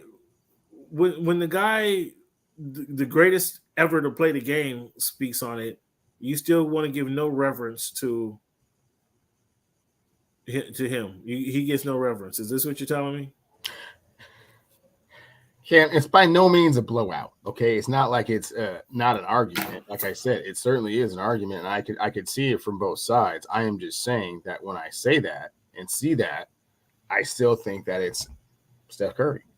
What's the purpose of the point guard? What in your opinion, if you're crafting a team, and when you think, what's your definition of a point guard? Is it somebody who shoots from 40 feet out? Is it somebody? What's your definition of a point guard? Cam, the responsibilities of a point guard have changed dramatically. It used to be just. No, I'm asking you. I'm asking young Sam. Okay. If you're crafting a team, when PG goes up there, what's your definition of a point guard? What type of player are you looking for to define your point guard role? Someone that can stretch the court, someone that can keep the defense honest, and someone that can get his teammates involved when he has the opportunity to do so. Has anybody got his teammates involved better than Magic Johnson? No. So he wins in the three definitions you gave of the point guard. He wins in that category. You say stretch. No. He wins in the category of getting his teammates involved. Right. Yeah. You broke it down. I just heard three different ways you broke it down. Somebody who stretched the floor. That's what you said. Where it was number one. Get to the players involved was number three. What was the other one you gave us?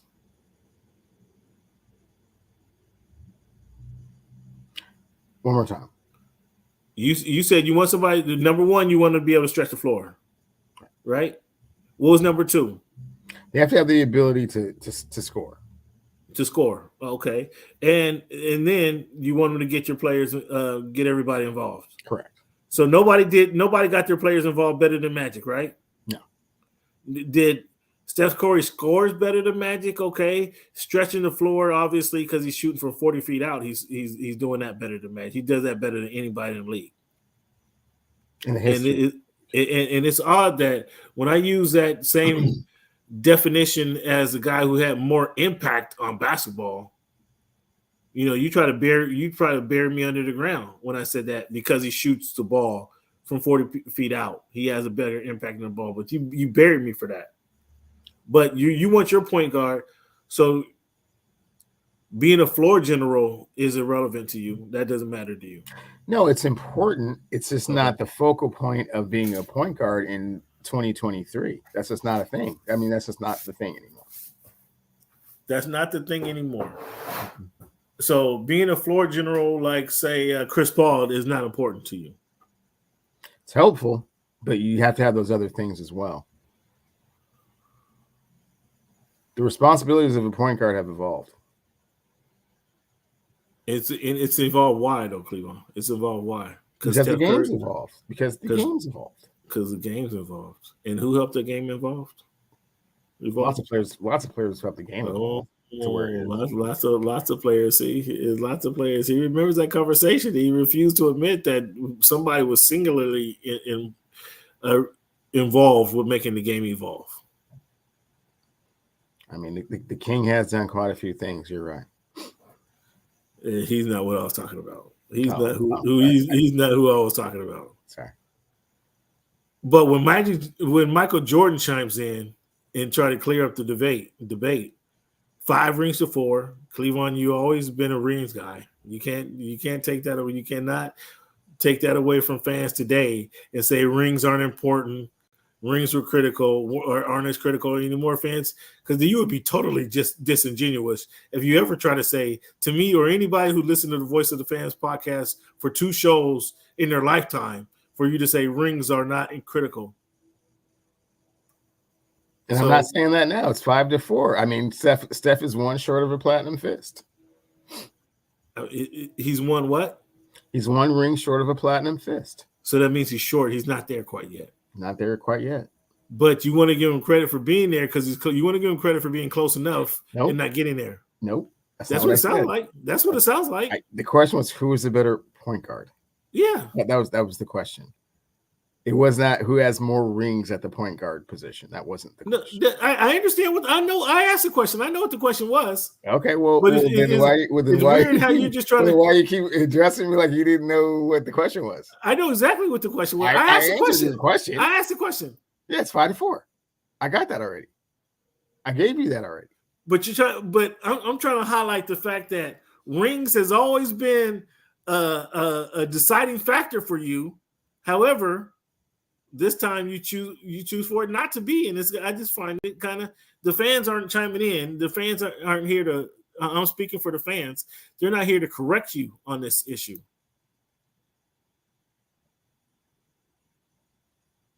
Yeah, SB, exactly, SB, exactly. He's not going to give us that answer, SB. He's not going to give us. He's not going to give like 6 or 7. Maybe not even that many. How many times does he average 10 assists? Once or twice. Okay, but that's not important to you? All of a sudden, that's not important to you? It's not integral to how the point guard position is played these days. How is it not as integral? As it was in the 80s.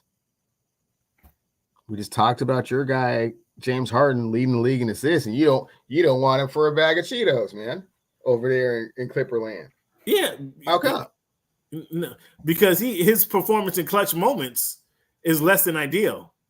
The stats and certainly his stats would say that he's more than an upgrade at the point guard position to what you have now, wouldn't you say?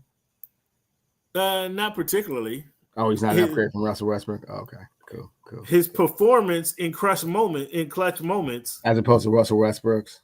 Mm-hmm. Cool. Russell Westbrook is not even in the conversation. His performance in clutch moments is not ideal. It's not who I want on the team. I haven't seen where that's valuable on the team. I haven't seen where that really helps anybody out. Have you? Have you seen where that helps anybody out? Because to me, he hasn't showed up on the big stage. That's to me.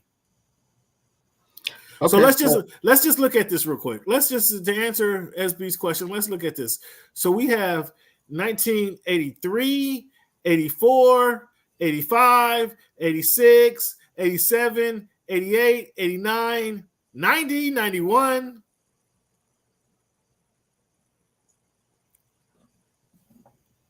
What happened in all those years, Cam? 9 out of Magic Johnson's 12 years has he averaged over double digits. And not only in 82, 83 was he at 10. The rest of these seasons are 11, 12, 11.9, 12.8, 11.5, 12.5, 12.2, 12.6, 13 and 84 assists for Magic Johnson. So 9 out of 12 years. Just keep that number in mind, fans. Keep that number in mind, okay? Okay. So he said he wants getting somebody involved is kind of the critical thing, one of the critical factors that Cleveland has given us.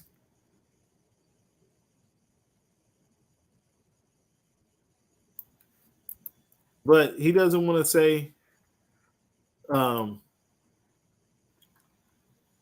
let's just see. Let's just look at this number real quick. Let's just fans, just for grins and goggles.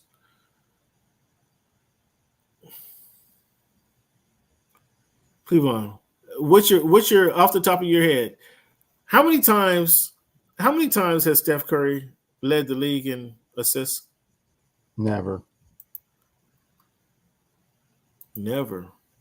Interesting. How many years has Steph Curry had over double digits assists in his career? 2. 2? You think 2, huh? How many years has Steph Curry had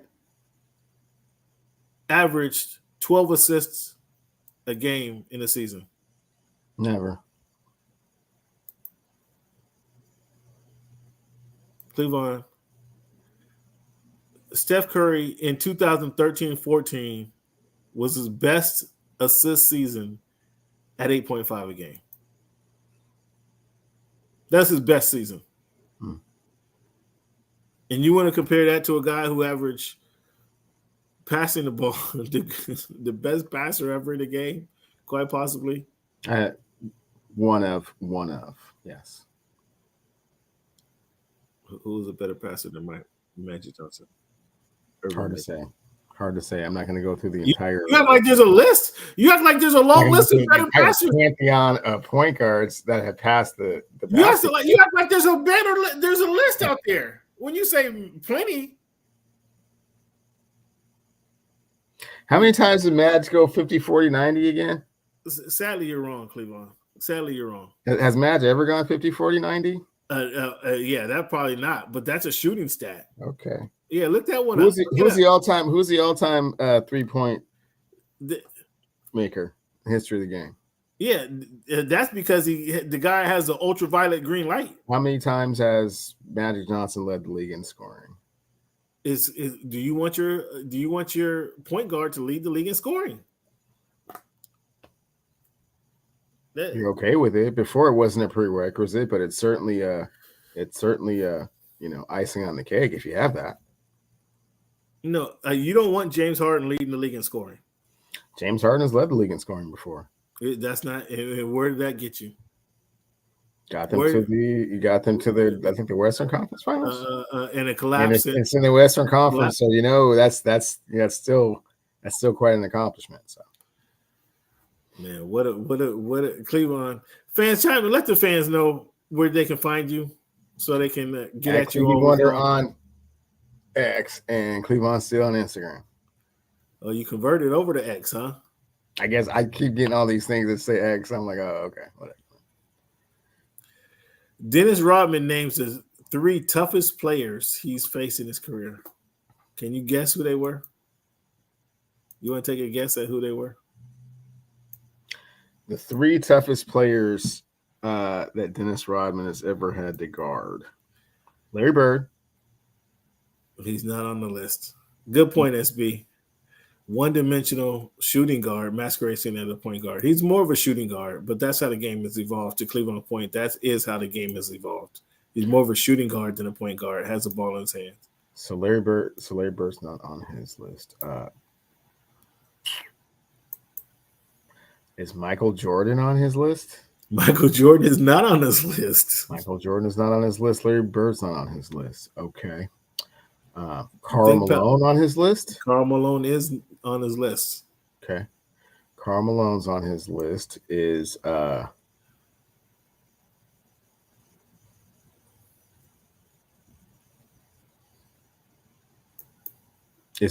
James Worthy on his list? James Worthy is on his list. Okay. So I got 2. I'm missing 1. Yep, missing 1. Is Scott Pippen on his list? Scottie Pippen is not on his list. Scott didn't make the cut. You know he didn't give him Pippen credit for that.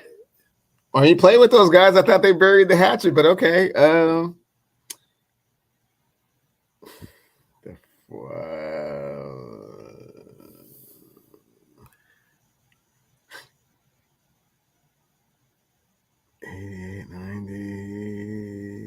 Yeah, he's not giving Scott Pippen no, Magic Jordan or Michael Jordan no. Clyde Drexler.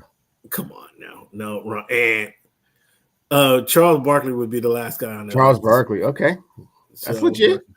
Charles Barkley would be on the last. James Worthy, Charles Barkley, and Karl Malone.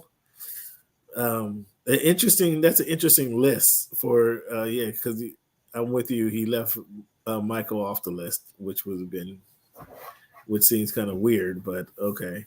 Well, I guess because he could just push those guys into the backstop when he was playing on them, so not quite as easy, not quite as difficult to guard those two. So can't really be pushing Charles Barkley and Worthy and Chuck Wagon around. So, but I just see Malone and Barkley. I get it.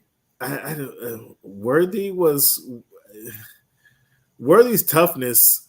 It had to be more of a mentality and not the on the court play. I'm gonna say that. What do you think about that? Oh no, I think the spin move was devastating, and the face up was equally as tough. I mean, and plus, people forget how he's 6'9" in his damn self, so that's not an easy stop. I think Worthy benefited a lot from playing with that supreme point guard. I think Worthy benefited a whole lot from playing with that other guy. Mac McClung, 2023 Slam Dunk champion, agrees to a partial deal with the Orlando Magic. What's your thoughts on McClung? I have no thoughts on that. No thoughts on him. He's a great dunker. I mean, I don't know how that really translates into, making the team or making. You don't think Paolo can get him? You don't think Paolo can get some, get him some open shots? Oh, I have no idea. No disrespect from Worthy. Come on, I'm just saying. I think Worthy benefited from a lot of magic. He had the finals. He killed it that 1 year in the finals, but he still benefited from Kareem being on the team, from Magic being on the team. He was like the third fiddle who just took advantage of his opportunity, right? You can't say I'm disrespecting the guy. You gotta show up, and he took advantage of the opportunity when it was there. But he was the third fiddle, right? I mean, right? I'm picking the draft, my dude. But did they go into the game plan saying we gotta stop Worthy? Yeah. Or did they say we gotta stop Kareem and Magic? Come on, gotta stop Kareem and Worthy. Stopping Magic offensively. No one ever said that. You dissing Magic and I'm not dissing Magic. You just said the same way you're not dissing Worthy. I'm not dissing Magic.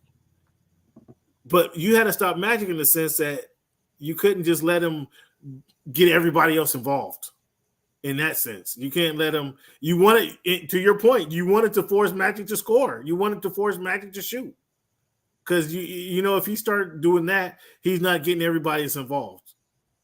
But I think that Worthy was third on that list, and I'm not. Correct me where I'm wrong. Pretty good number 3, and I again. Yeah, he was damn good number 3. Don't get me wrong. I think from a scoring perspective, number 2 on that team.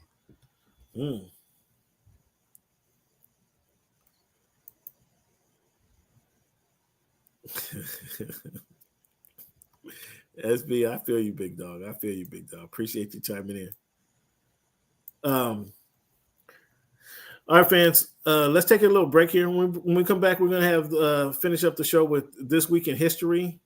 we're going to talk about Sha'Carri Richardson and track and field, some track and field events. See if Cleveland ever caught this. And the Messi Mania. Are you caught up to Messi Mania yet? Not quite just yet, but I'm getting there. I don't know what you're waiting on. The kid has got 27 goals now. They've got 27 points the team has since he's been on the team. I don't know what the heck you're waiting on. So we can talk to Messi Mania. And fans, what do you know? What do you know? One of the hottest teams in baseball right now, 8-2 in their last 10 games.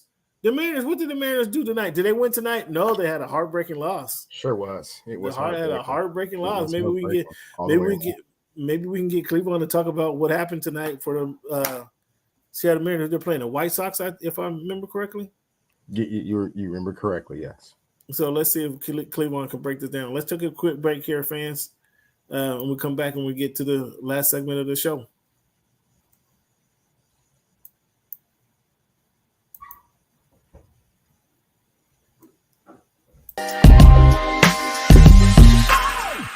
Am I speaking to right now? Cameron. My name is Cameron. Cam Buford. I'm a Dolphin fan. This is a big year for Tua to prove that he's a franchise quarterback. I'm more a fan of boxing. Boxing is my main sport. As a competitor, how much does that competitive spirit get in there and say, I want to fight this guy. I want to get some of this guy. Of course, I want to fight all the guys. Of course that.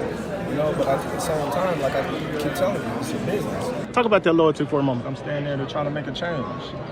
Give back to the youth, give back to my community and show them that there is hope that you can make it out. Only thing is you just got to be dedicated. You got to keep your head down and stay on this course that you're heading towards. Think about it like this. The promoter pays the fighter. The fighter pays the manager. Okay. So the manager works for the fighter. The fighter work for the promoter. Okay. If you can see, you can believe. So you are lifting weights currently? It's not like that. When he said it's easier to score in the NBA versus Europe, did you agree with them? To me, it's easy to score all over the world. Aaron, what has the game of baseball taught you? One of the biggest things is being humble. Can you give a message to the kids to kind of persevere through the false teachings they may be giving? Patience. Okay. Patience. As the show voice of the fan, oh my goodness, continues to evolve. You were adding some spice to it. It is strictly banter back and forth between myself and Cameron Buford. I enjoy all of it. The real ones know what's going on, right? Like you said, Pacific Northwest. So I think it's a big part of my game. And every time I step on the floor, I just want to represent myself. You play this game and you don't turn to win a championship, then why are you playing for? I'm happy for the Mariners. I'm happy Yeah, for the whole Ken, nobody. Never mind. Go watch the tape. Go watch the tape, and then you tell me if it was all about just a system. You look like a buffoon. Go do your research. Go do your study. Oh, this guy. That's what's good in sports, man. It's the big Snoop Dogg, man. That's what's good in sports. Hey, man, thanks for making our voice your choice. You know how we do. Yeah, fan. Thank you guys for tuning in for Voice of the Fans podcast. We appreciate you guys each and every week for tuning in. Appreciate your comments. Those of you chiming in on the text thread, we appreciate that as well. Fans, please hit that like button. Subscribe to the show, whether you're watching us on H&B Media TV or you're watching us on Voice of the Fans on YouTube. Subscribe to the show. Leave a comment. Hit the thumbs up button. That doesn't cost you guys anything but a couple moments. Hit that thumb button. Subscribe to the show. Hit that bell to make sure you guys get the notifications when we go on live. And let us know what you think of the show. Let us know what do you think of that montage there of some of the hysterical moments I've had as a sports writer out in Los Angeles. Give me your thoughts on that as well. And then I'd also like to know, fans, where you watching the show at? Are you guys at work? Are you guys is this you're working out while you're listening to the show? You're watching the show? Where are you guys tuning in from? Are you tuning in from the West Coast? Are you tuning in from the East Coast? Are you down south? Where are you guys at? Those are a couple questions I got for you. So don't mean to give you guys homework, but let us know. I just want to know who the fans are of the show, and want to know where you guys are reaching out from so I can talk to you guys specifically. Again, I appreciate you guys for chiming in each and every week. We appreciate the love. But where are you watching the show? Hit that subscribe button. Hit that like button. It helps us out on the algorithms. Trying to get this show propped up everywhere, guys. So do that for us. Hit that like button, hit that subscribe button, and then leave a comment. We appreciate it. Thank you, guys. Thank you in advance. And in turn, I'm gonna keep giving you guys fresh content each and every week. We do our Sunday special, but the Sunday special, I don't know if I can get my man out of the bed at 7 or 8 o'clock on a Sunday morning here in the next couple of weeks, because it's gonna be. We got NFL season coming around the corner. We've been doing it to kind of keep you guys fresh and give you some content throughout the NFL season. But it's been 1 o'clock, right, Cleveland? Well, 1 o'clock for me, 11 o'clock for you. The games are going to be starting at 10 o'clock for you on the West Coast. It's noon for me here on the East Coast, or on the Central, if you will. I really thought this was the East Coast before I got here. I didn't realize it was Central Standard Time. But yeah, if we were to do a show, which I doubt is going to happen, if we were to do a show, it'd have to start at 10 o'clock. It would have to start at 10 o'clock before a pregame show. Maybe a post-game show could be in the discussions. I don't know. I'm going to have to send Cleveland a contract to get him to sign up for a post-game show. I don't know how that's going to work, because that's going to be prime time, West Coast time. That's going to be, 4 or 5 o'clock? I mean, that's going to be a tough mark in between that late afternoon game and that night game. Again, for me, the timing kind of works out, but I don't know. Maybe I'm to get some contract and have my lawyers talk to his lawyers and get that contract going. And I don't know. Can we wake you up at 8 in the morning? Oh boy, Cam. You know, we'll have to do some logistics on that. Probably closer to the 9 o'clock. Probably closer to that 9:45, something like that. Maybe. You know, we'll figure that out.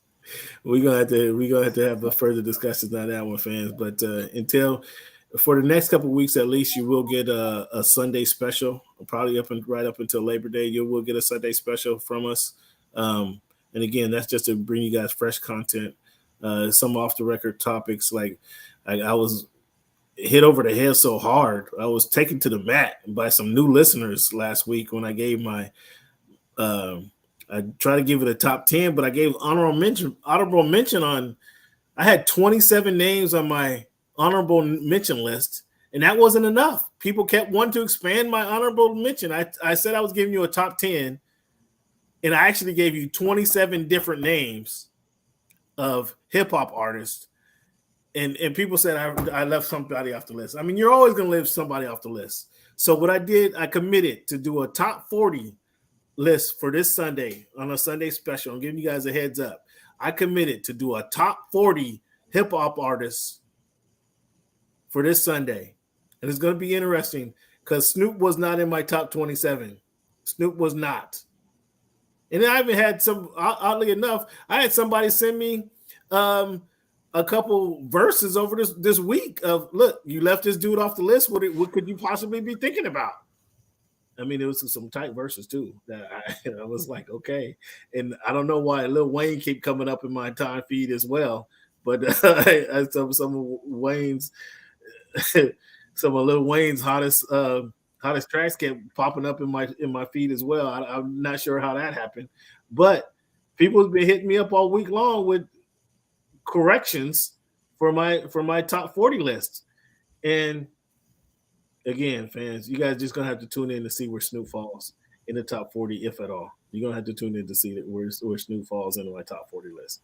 But it was weird. I had 27 names. I started off saying I'm giving you guys a top 10, and I had 27 names mentioned, and then people still were coming at me. So that's interesting. So look forward this week in a Sunday special.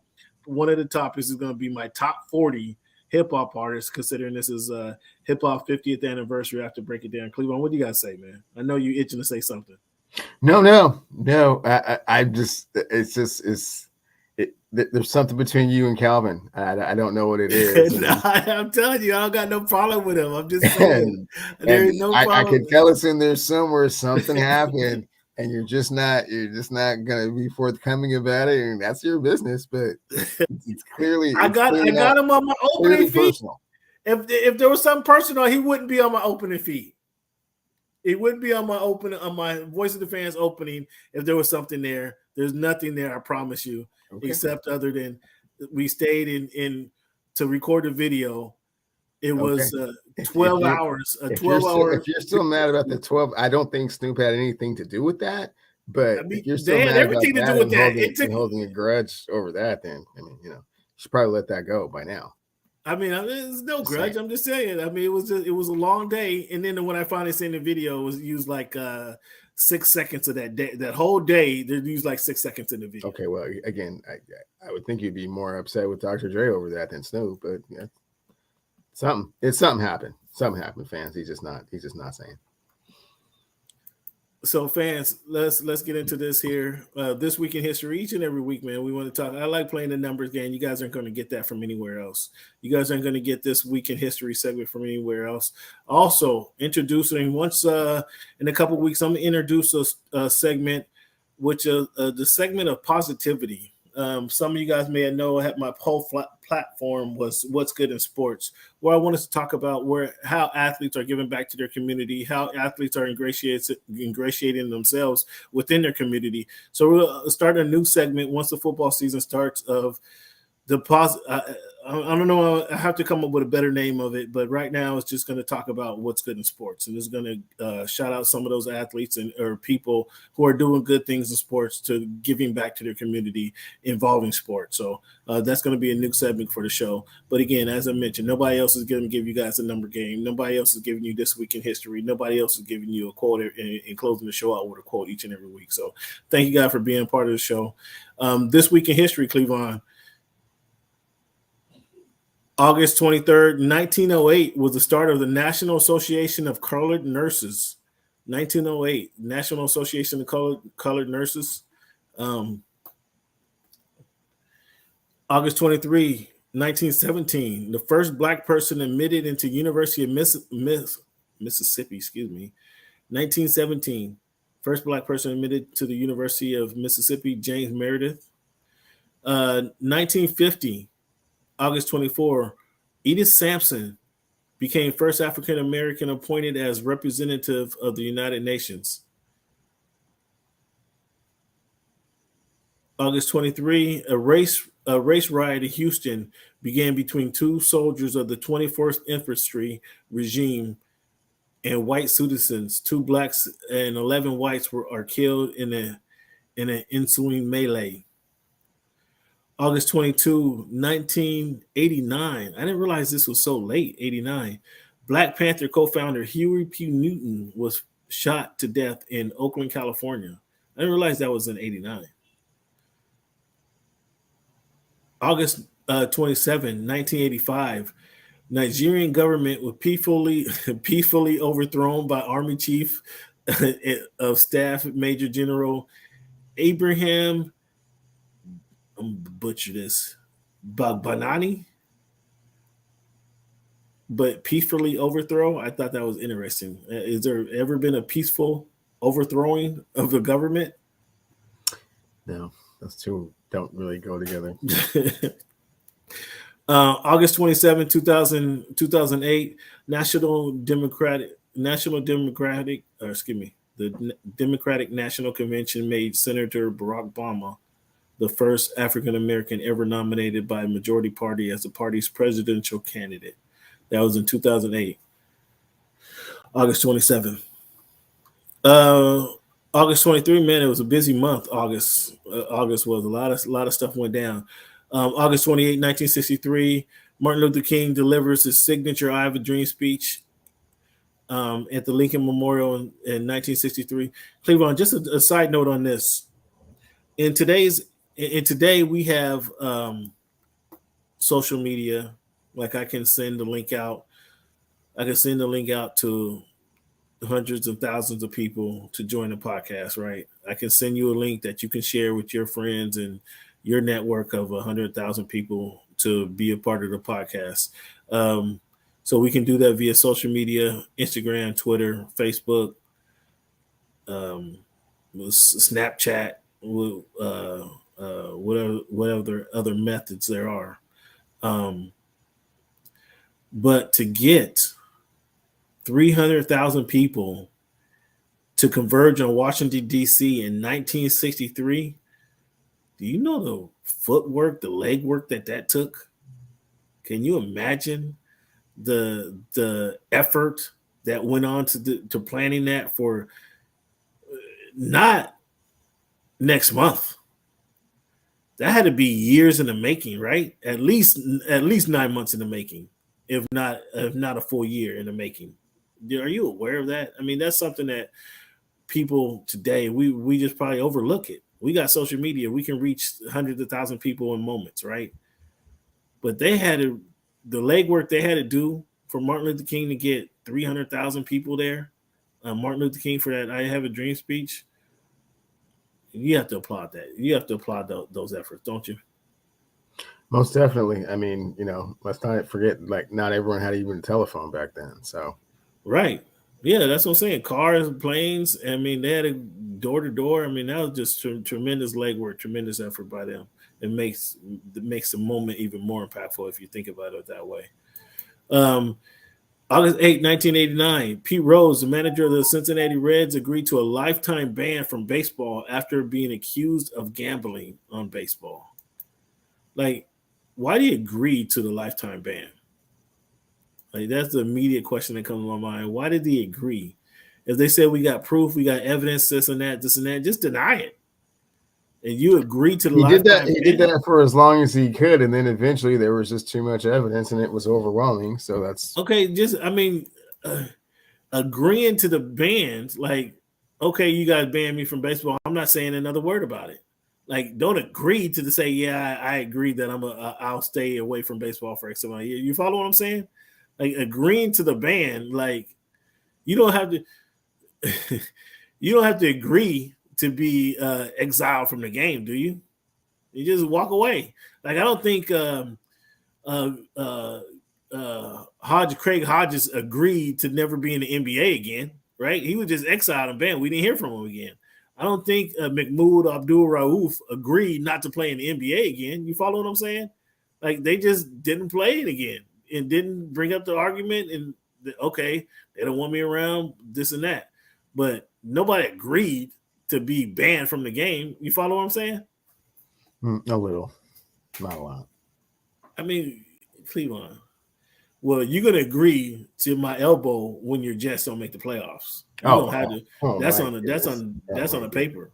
That's if you want to go 2, let me know, man. If you want to go 2, let me know.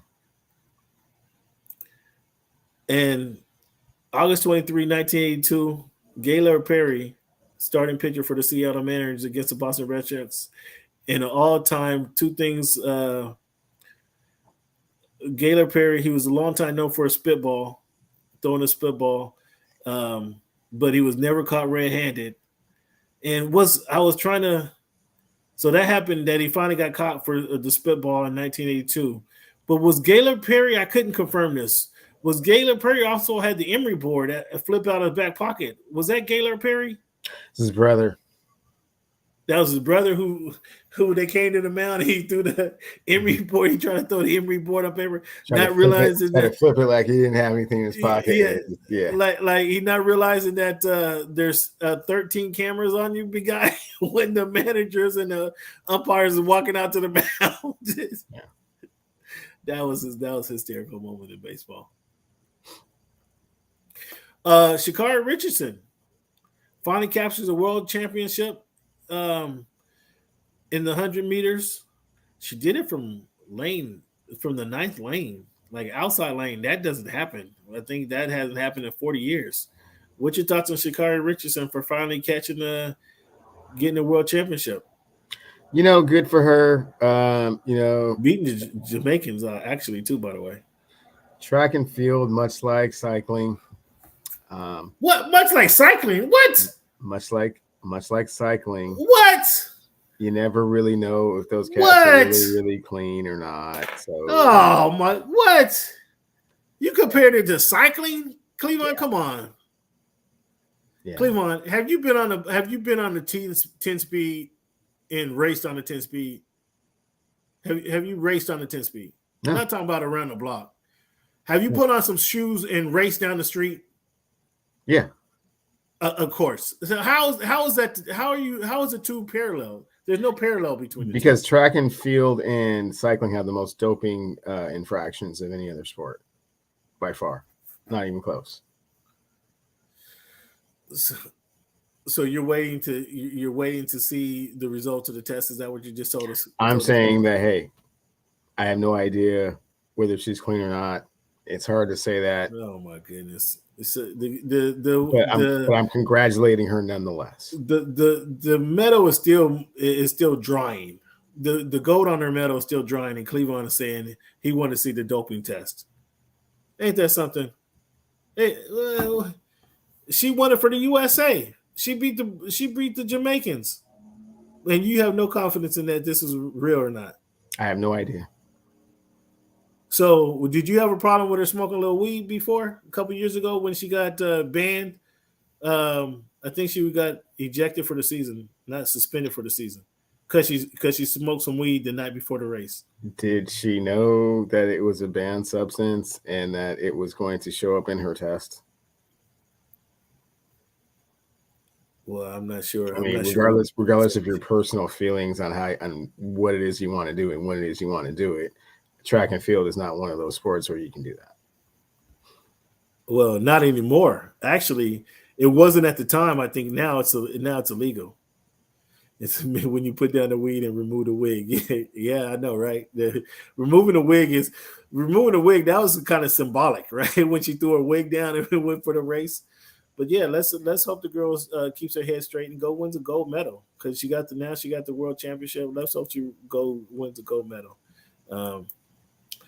What you guys thoughts on Aljamain Sterling calling now for the rematch after he got knocked out by Sean O'Malley in UFC 292? Now, off the top of my head, when I first saw it, I thought it was an early stoppage. There's no doubt O'Malley caught him coming in on a counter punch, caught him with a good right hand right on the chin and dropped him. But he didn't. With UFC, man, usually they go until the guy's eyeball is hanging out his eye or his nose is being rearranged on his face. There was not that good hammer fist. He didn't catch him with a good hammer fist. He tried. He was trying, but Sterling, to his credit, was moving around and trying to avoid it the best he can. He caught him with a couple good ones, but nothing that finished him off, if you will. And I thought that was an early stoppage. Clearly, they was in Boston. Clearly, the Boston crowd was. I don't think I've seen where that Boston crowd was rooting for a West Coast guy over a Northeasterner so hard in my lifetime. Now, obviously, there are some differences. Mainly the color of their skin was a significant difference. However, I never saw the Boston, a Northeastern region team, stadium arena, rooting for a West Coast kid more than they was rooting for their own Northeastern kid. It was just amazing to me. But did you think that Cleveland? Did you see it? Did you see the stoppage? Did you think it was an early stoppage? I did not see the stoppage, Cam. I know that we spoke about this, and it didn't get the extra, repetitive, death blows that you like to see in those, blood sports. But, probably, maybe that'll be a trend kind of going forward. Maybe you don't have to get all 3 or 4 of those punches in. Maybe just, you get set up and get 1 or 2 of those in, and they, like, okay, I see where this is going, kind of thing. So 1 or 2 more punches obviously would have ended there. And another thing about that night is Sterling nor his trainers argued the stoppage, but I just thought it was stopped early compared to what we've seen in the past. I just felt it was kind of stopped a little early, so. That was my interest, or that was my thing there. Cleveland, Reggie Bush was kind of forced, talking about being forced by our organization to give up his Heisman. Now, I would have never gave up the Heisman. I would have never physically mailed it in, taken it, carried it back. I wouldn't have took it to UPS. I wouldn't have took it to FedEx. Like, they would have had to come search for that. They would have had to physically come to my door and raid my trophy case for that Heisman trophy. I would have not willingly sent that back, me personally. But Reggie did that. Knowing him and Pete down there was just as guilty as ever. And Pete'll never admit it. And I'm sure you guys don't recognize anything that went on. Malicious activity Pete was in, nefarious activity Pete was involved in Southern California before he came up there to Seattle. I know you guys will never admit to that. But what do you think about Reggie Bush giving up his trophy? And now Reggie says, he wants to get his trophy back. Do you think he has a case to get his trophy back? Heisman trophy I'm talking about. First and foremost, that USC team did a lot of dirty, unscrupulous things while Pete Carroll was at the helm, including paying Reggie Bush's family. Listen to him. Listen to him admitting this. Listen to him. Oh, yeah, for sure. $3,000 a month, housing Reggie Bush's parents. So once that got found out, I mean, I never was really like understanding like why he thought he shouldn't give it back. There was no NIL back then. It was a clear violation of the highest rank and file. Yeah, give it back, man. But he did. I mean, he still ran for 240 on Fresno State. Fresno State is one of the greatest games you'll ever see a college player play. I mean, he and all facets: punt return, running the ball, catching the ball. He was on the field killing those cats. It was looking like If it was all based on his performance, NCAA. Performance-wise, he definitely deserved it. But when your parents are living in a house for $3,000 a month that the agent's paying for, I mean, his biggest mistake was not paying the agent after he went pro. Yeah, well, yeah. Had he paid the agent after he went pro, probably none of this comes out. Yeah, Heisman would still be in his house. I mean, again, that was the argument. Is he did it on the field? It wasn't the doping allegations. It was he getting a little something? Was he getting a little something under the table? And apparently he was getting a lot under the table.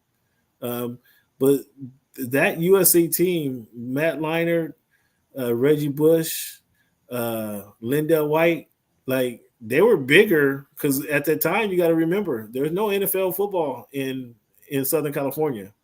They were football in Southern California. Leinart and Bush were the Sports Illustrated Sportsman of the Year that year. Yeah, so that Leinart is another. I mean, I understand staying in school. I mean, at that time, you want to ride that train as long as it could, right? He was a fifth year ballroom dancing for a semester. Yeah. Anything to come back to SC and be a part of that. Yeah. You want to ride that train as long as possible. But I think that it impacted his NFL career, man. I think, unfortunately, that impacted that NFL career. It just didn't show the hunger that a lot of teams wanted to see. And when he got to the Arizona, like he didn't really pull it off. That was a time. I mean, gets more revealed. You can't get no more revealed than it's already been. There's no. There's plenty.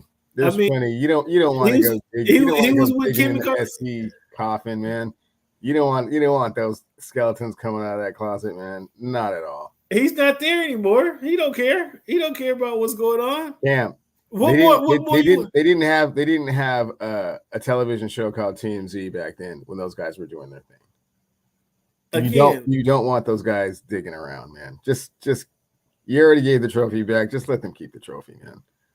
If you want a replica made and put it in your house, get a replica made. Y'all say let it go, huh? I'm telling you, they would have had to come and take it from me. Like I wouldn't have went to UPS. I would have never boxed that thing up and send it to UPS. Said FedEx, come get this. I wouldn't have made that call.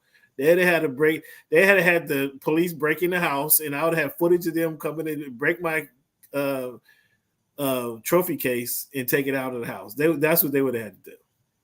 But we'll see how things transpire. We'll see. They say, Reggie, let it go.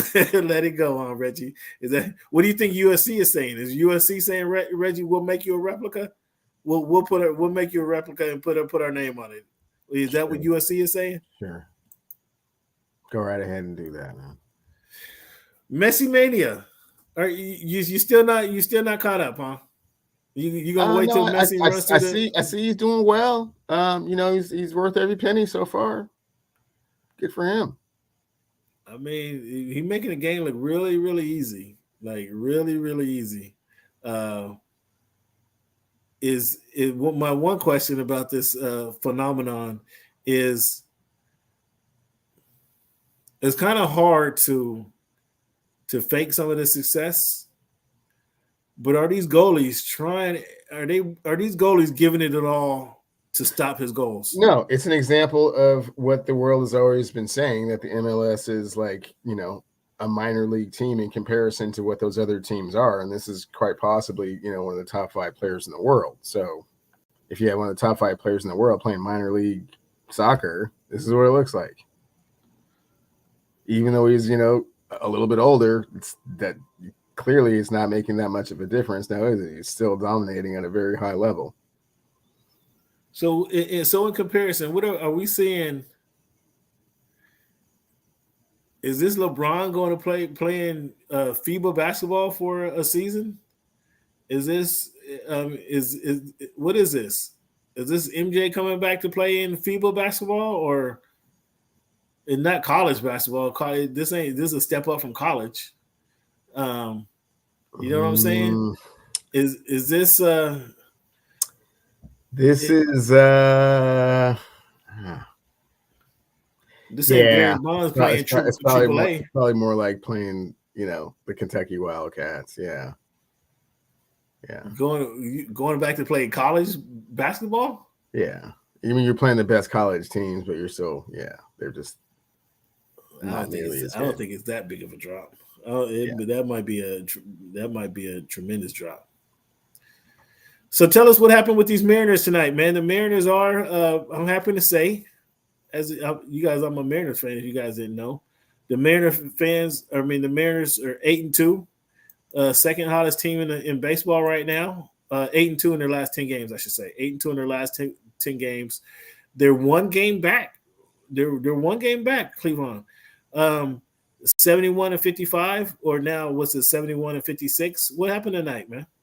Oh, it was a heartbreaking loss, Cam. It was 1-0 for most of the game. Kirby gave up a 2-run home run to Klay Thompson's brother Trace in the 7th. The White Sox took a 3-0 lead. The Mariners battled back, actually took the lead in the 9th, but left the bases loaded. Munoz, our new closer, came in, gave up a run. 10th inning, they loaded the bases but didn't score a run. Got Tim Anderson in a rundown, and J.P. Crawford threw it off of his helmet. The ball caromed off of his helmet, went into the outfield, and Tim Anderson scored from second base to end the game, to win the game. So they won it on the air. Yeah, it was a very flukish play. So, I mean, very easily could have swept that series and been a half game out in the American League West. But fortunately, Toronto lost as well, so they still hold their spot as the last wild card spot. All right, well, let's see if these guys can hang on and don't just collapse here at the end of the season, and ruin this good mojo that they've been of the last. It took them 120 games to get in. Okay, yeah, Ken, we don't really need your support. Thanks, I appreciate it, though. Yeah, well, I'm saying hopefully they don't collapse. I mean, we don't really need your support. Thanks. So I can't even talk about the Mariners now, huh? No, you can. I mean, but don't. I mean, we don't need any more bandwagoners. So Me and Julio, not Francisco, we're good. We're good. You didn't see him? He's on my clip. No, I see it. I see it. Too. He talked to me. He said, "Not playing this game to win a championship. Then why are you playing for?" In his broken English. Yeah. No, you don't need to find the clip, man. We see it. We're not seeing it. Yeah. Fans, thank you guys for tuning in once again. Give yourself a round of applause for hanging with the show. Give Cleveland a round of applause for participating in the show tonight, fans. Week 254 in the books of the Voice of the Fans podcast. Each and every night, we would leave you guys with a quote. The quote tonight is from unknown artists. Dream without limits, achieve without boundaries. Let your aspirations guide you as your journey towards extraordinary. One more time. Dream without limits, achieve without boundaries. Let your aspirations guide you as you journey towards the extraordinary. Fans, keep dreaming, keep achieving, inspire somebody this week, and then tune in on Sunday for my top 40 hip-hop artists. Fans, as always, want to give you guys a round of applause for joining the show. And then lastly, fans, want to thank you for making our voice your choice.